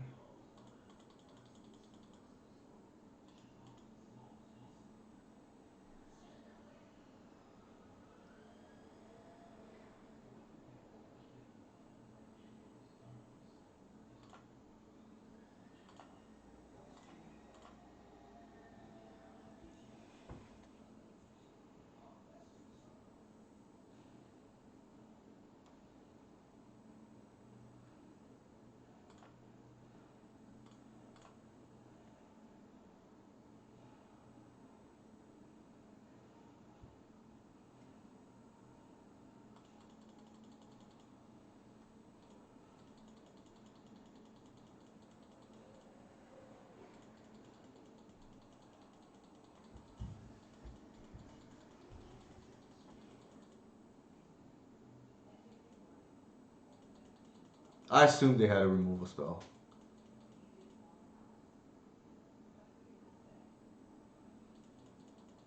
Ooh, that's annoying.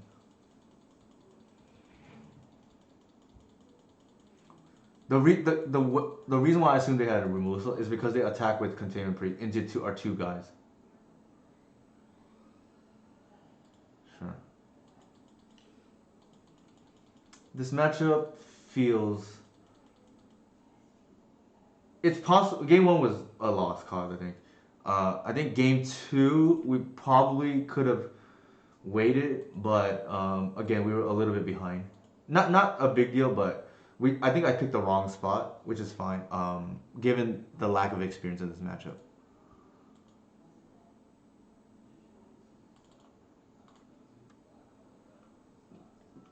Gonna try to get through 5 cards here, which is gonna be rough.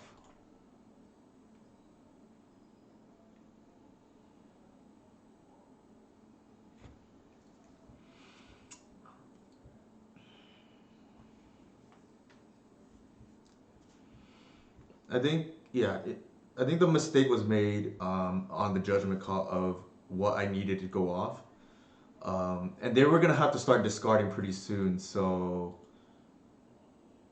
potentially we should have waited like 1 to 2 more turns.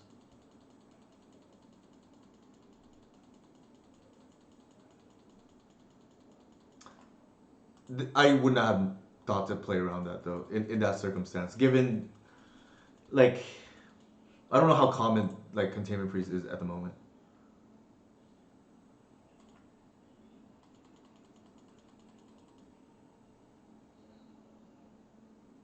And then the Ruination, I don't think I care about.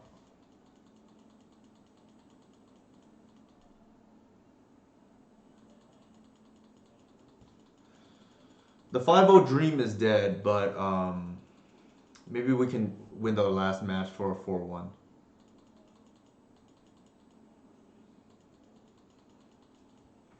Our opponent, to their credit, to Steven's credit, did play very well.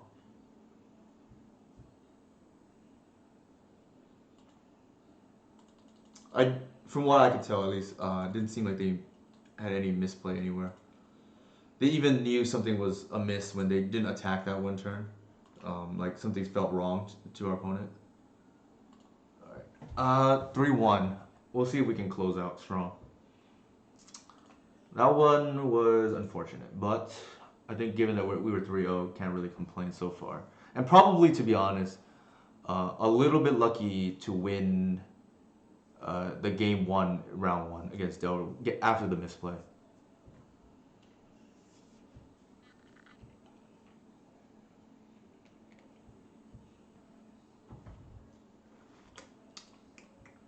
Anybody have any questions for me at the moment? I think what I will do is post my socials here again for those curious.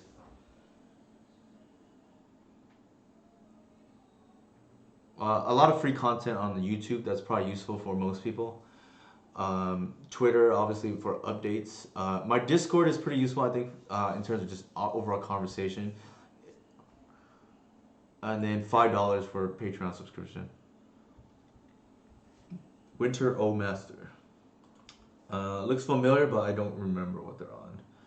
This is a mulligan. The second glimpse is essentially dead. In the past, I'd be greedy and keep that hand and get punished.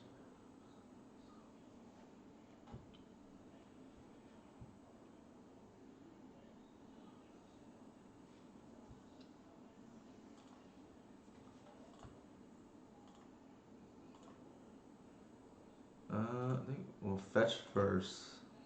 Deck thin. Cast it once. Get the Visionary, I guess.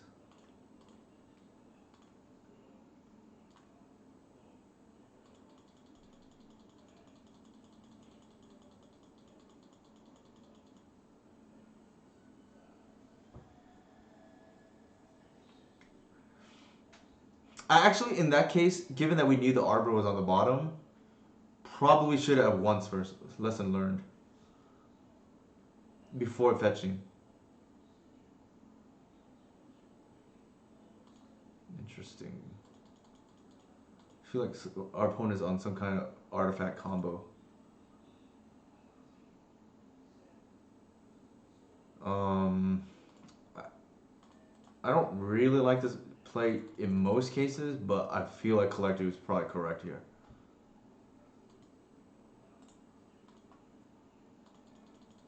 It feels like some kind of combo deck.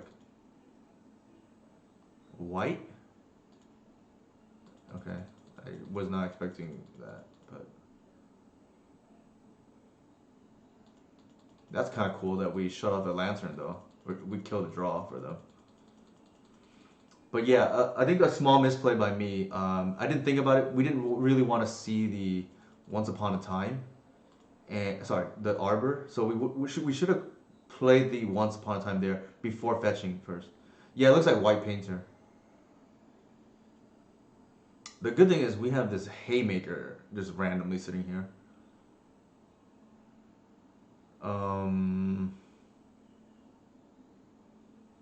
We have the 2 mana. Yeah, I think it's better to just do it this way first. I'm like debating whether to use a Glimpse or not.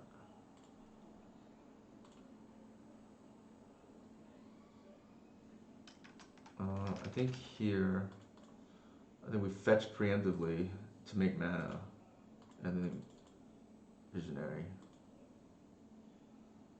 and then wait a turn.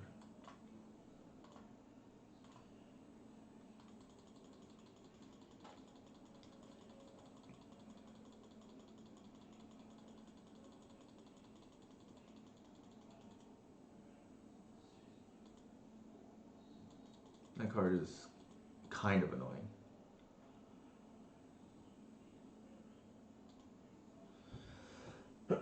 We just pay the tax. It's fine. That's actually another reason not to play the glimpse there. Like these creatures or permanents with passive abilities. I always forget. Um, Namely like Narset or like Teferi 3. I just do not remember them.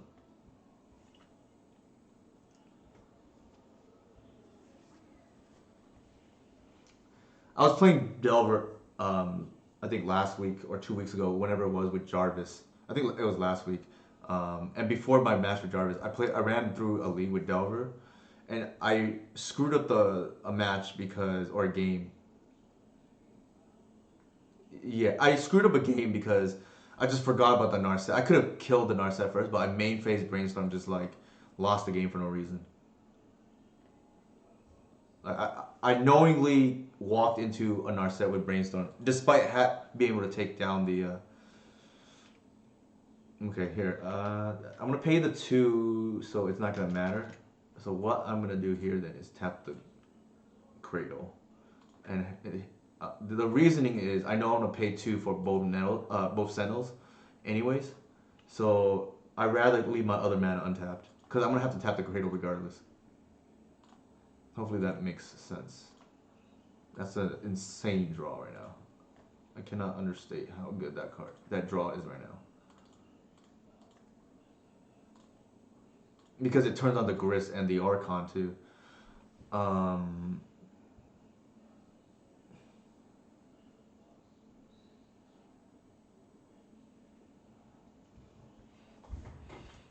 mhm. 1, 2, 3, 4.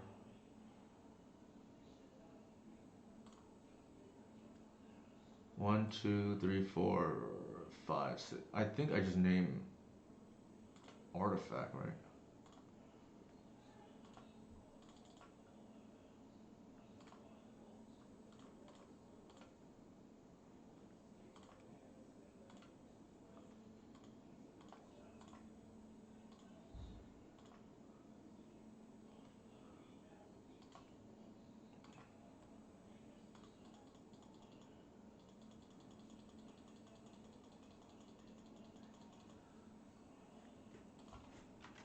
Our opponent messaged me, should have named Heritage Druid, but I guess they don't know that Pithing Needle doesn't stop Heritage Druid.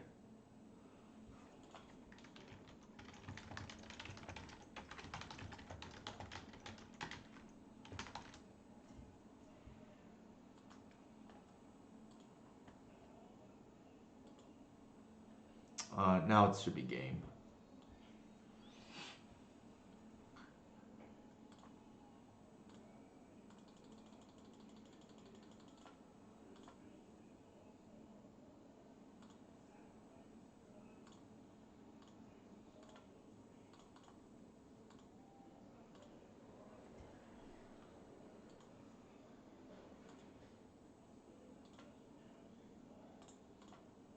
Oh, oops. That was a mistake.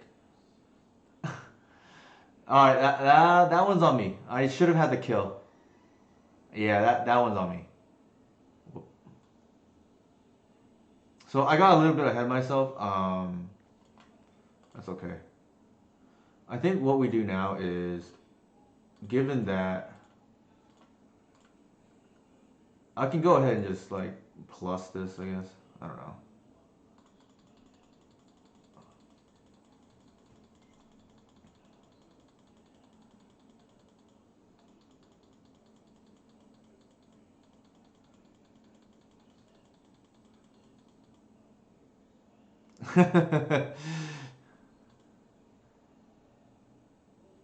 Yeah, I don't think we're gonna lose regardless. We still have also Green Sun as an out.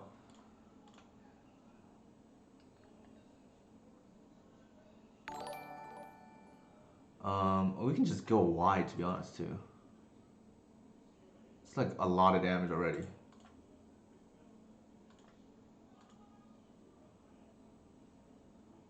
Yeah, yeah. That's what I should have done the previous turn. Mo Koner.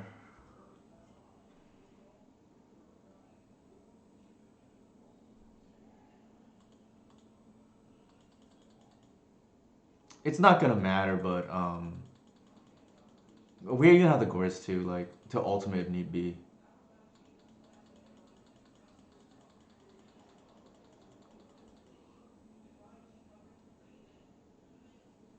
I just got a little careless. I forgot about the bridge.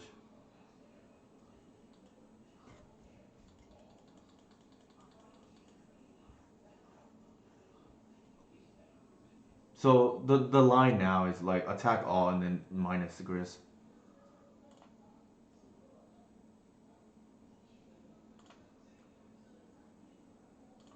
All right.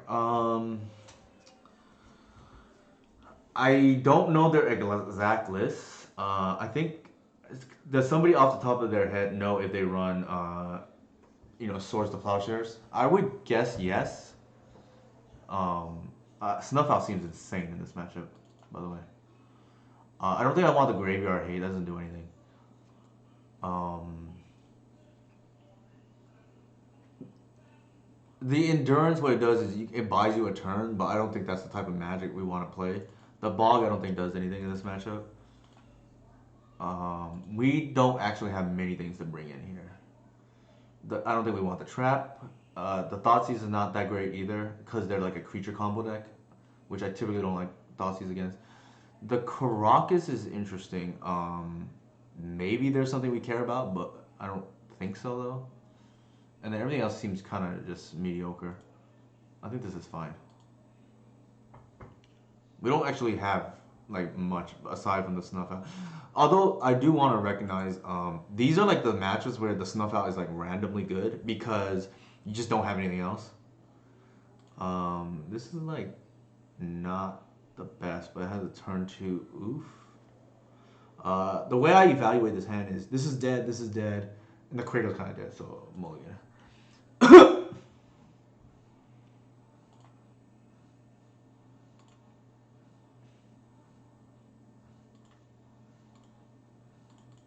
Better, but kind of bad still.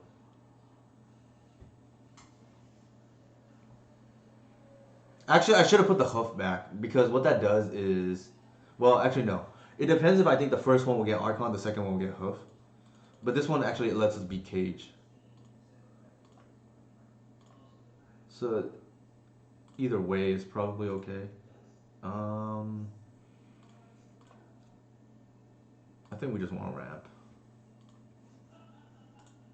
and then go hopefully into turn two or three natural order for Archon.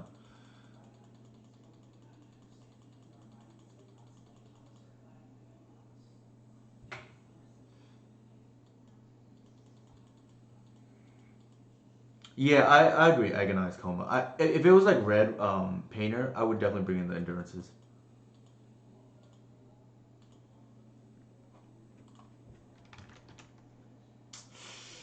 Why are we drawing all of those?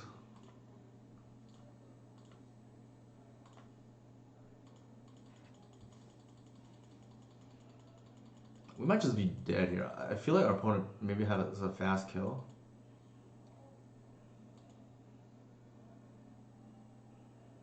Actually, we're just dead, yeah.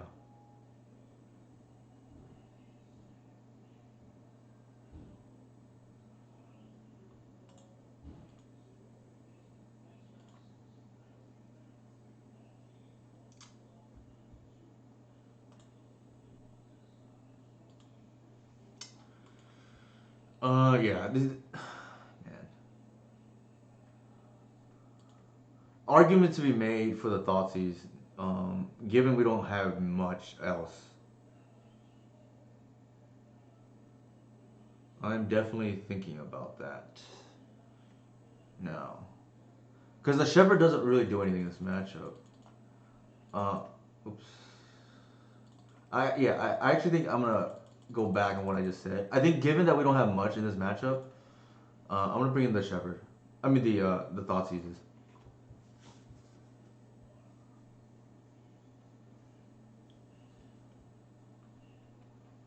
So we just don't like lose like that. For instance, it would have been nice to have in the previous game though. I think we have to keep here.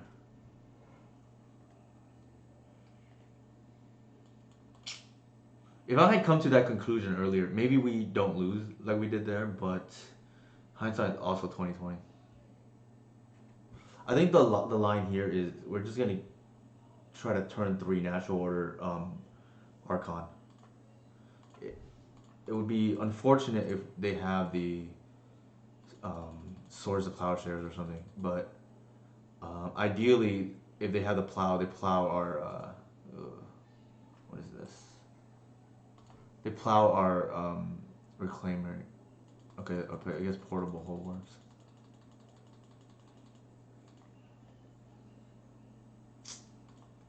Ugh, really awkward draws.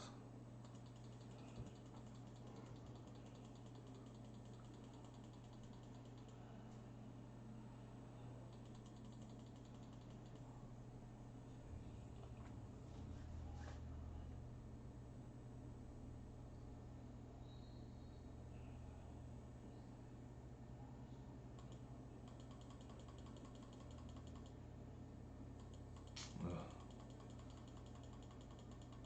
that is awkward.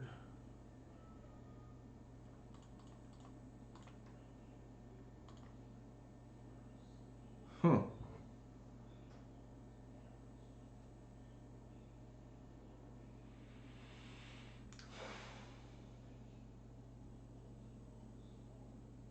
The question is, do I want to pay the Cradle here? Probably not. Just do everything the same turn.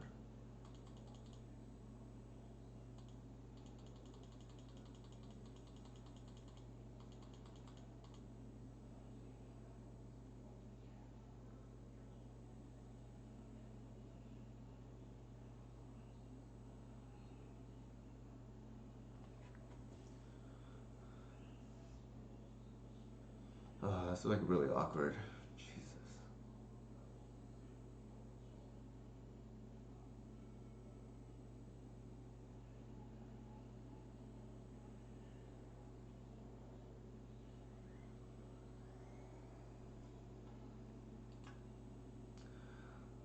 It's really awkward because we either give them the draw because of the Canonist, or we have to take the Servant out.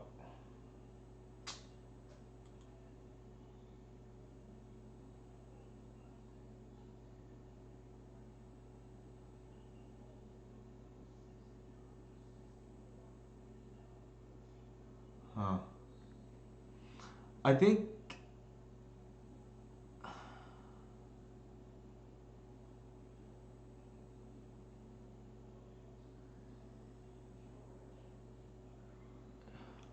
I think we have to wait a turn.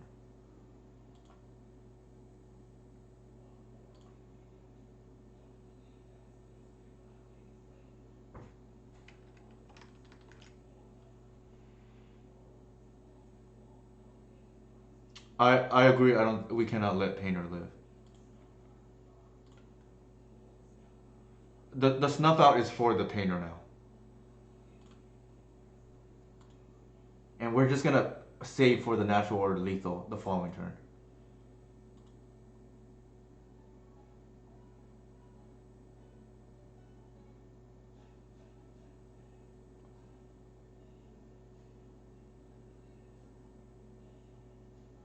Wait.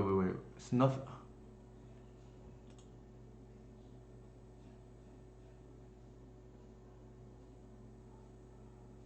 Oh wow! I didn't even.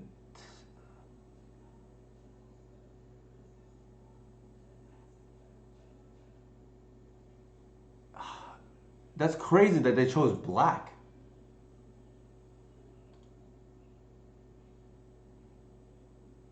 Wow. Jeez. Okay. Yeah. I didn't even pay attention to that. Like, otherwise I'd natural order for the collector oof.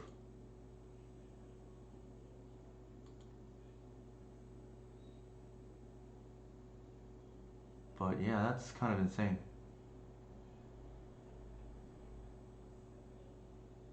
Man, that's.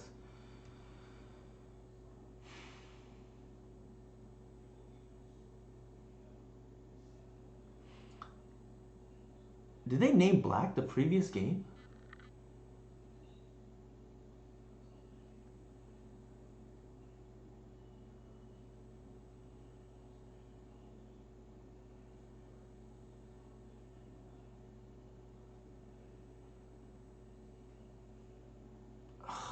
Wow. Okay.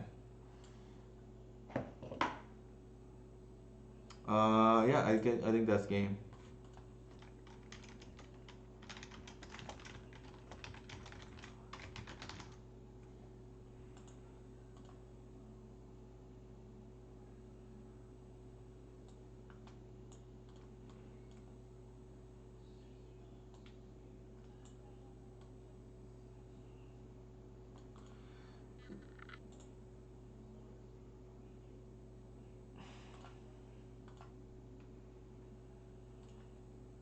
That's kind of insane. Jesus.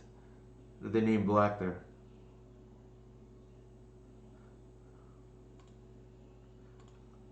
I actually gave my opponent credit for a heads up naming Black, and they said, "Oh, why is that?" So they didn't.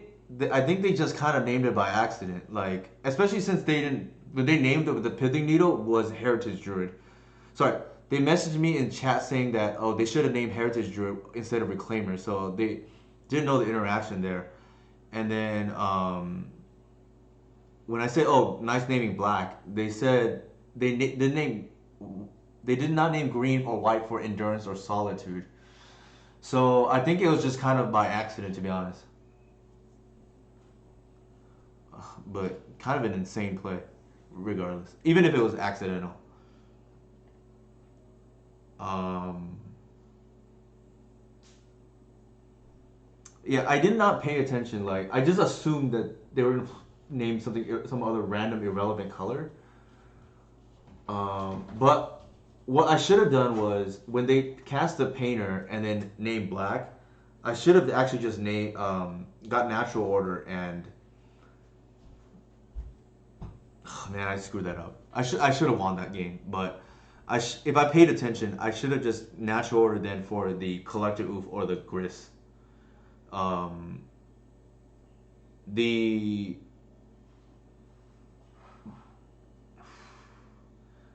the collector oof is vulnerable to removal, and but the gris is vulnerable to additional painters.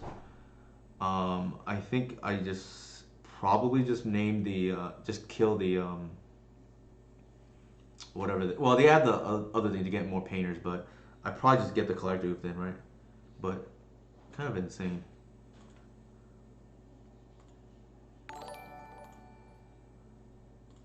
Let's see if we can go back. Yeah, here's the log for those of you who are curious.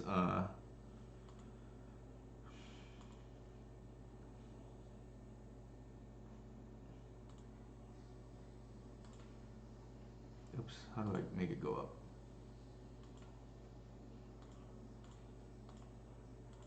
All right, I don't know how to. Here, I guess I can do it. Oops, that doesn't work.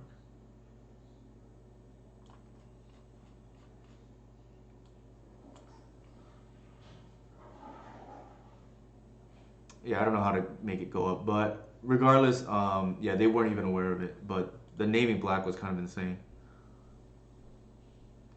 and a liability now against something to keep in mind if you're a painter player, I guess. But that's kind of something I did not think about.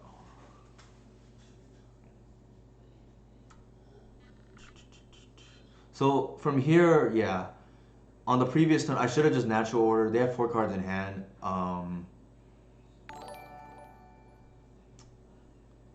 I think I just natural order for either collector oof or the actually collector oof here is like really good, right? It shuts down their mana. They still have white for probably portable hole, but they already used one, and maybe we're okay in this situation. But we threw the game for sure. All right. Anybody have questions for the list? I think the list is good. We just got a little bit unfortunate here. We should have probably won match five. But yeah, I mean it happens. Yeah. Anybody have any questions for me? Or any recommendations who I should raid? I guess I could raid Kane, Sneaky Masato. He's playing standard with PTQ with Jeskai Treasures. The one Leyline is just because I have an extra spot. You're like I used to be of the notion, oh, you have to play like 3 to 4 ley lines, but I'm not mulliganing aggressively anyways to the ley line, and after talking to Jonathan Zhang, my boy, Final Noob, uh, you get your max, and I think he's right. Like you get maximum, and Jeff Linda also does this out of Esperval. If Jeff's still on the Twitch chat, but you get actually maximum equity from the first copy, and what happens in this case is yeah, with maximum equity from the first copy, you don't think of it as oh I need to have a reasonable chance of starting with a hand because I just think of it as just another card that can come in for specific matchups that I want. If that is a hurdle for anybody in terms of playing a one of like ley line type card, you can just like play a second I guess. But I used to have this issue where I would not play like a one of ley line, but I've since reversed or have been got rid of that mental block so to speak. I don't think I think it's a lot better than people think. And especially it messes up with people's sideboarding. Like people will see if you have Leyline and board in like 3 4 enchantment removal spells, but you're not actually mulliganing to Leyline. So they just screwed up their sideboarding like for other games. Game 3 potentially. 1x Euro. The issue with Euro is it has blue mana. Right? I want to be able to cast my spells, and unlike Leyline, you don't have it turn 0, right? Like Leyline are for the fast matchups anyways, where I have to mulligan to either Leyline, Thoughtseize, or Endurance or Mindbreak Trap. Uro is more of a late card, so you're more likely to draw that if you don't want it. And there's only one way at the moment to make blue, and that's with a single Burst Lore. That you really don't want to spend a green sun just to have to do that. I think changes going forward. Maybe we want the third Baseju. I think that's one way to say that, Repo Cheap, but it's more so like it just I have a spare slot and I just want to hose uh, in the specific matchup, which is in this case graveyard decks. Obviously, the sideboard is like subject to change based on like people adapting to me and so forth, but it feels pretty good. Like I think we ran cold like towards the very end. Um, our round 4 opponent played very tight, and I think we probably misplayed given the inexperience in the game 2. Round 5, our opponent was not that experienced. Like they did not know Needle cannot name Heritage Druid, and sometimes we just lose to these A plus B combos. Like if we don't have it line up, unfortunately. But it is what it is. The Caracas was nice because I realized it can hit the legend. There's that legend that like is kind of a birthing pod. To answer the Caracas question brought up earlier, though,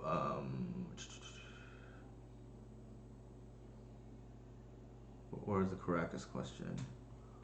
Oh, from Agonized Coma. Why shouldn't I run Caracas?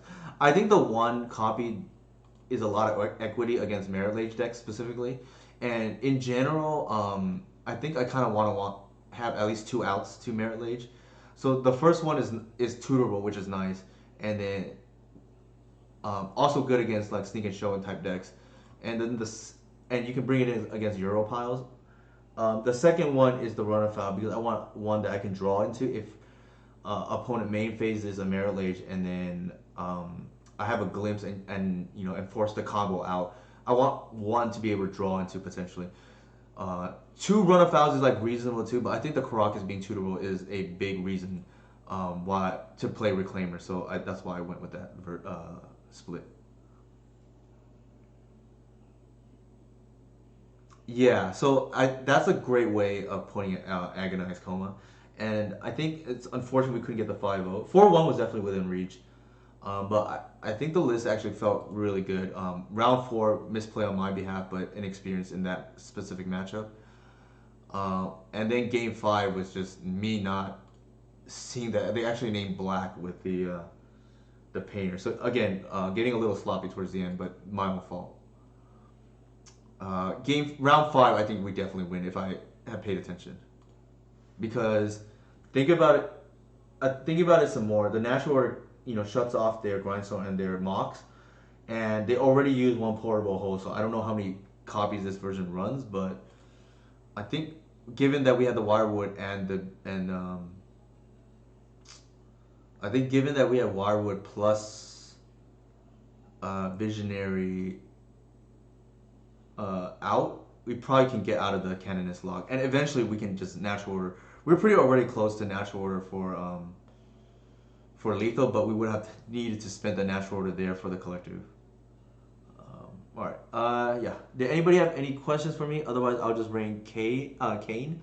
He's rated me once in the past, so this is kind of a nice way to pay him back, so to speak. Thanks everybody for tuning in, by the way.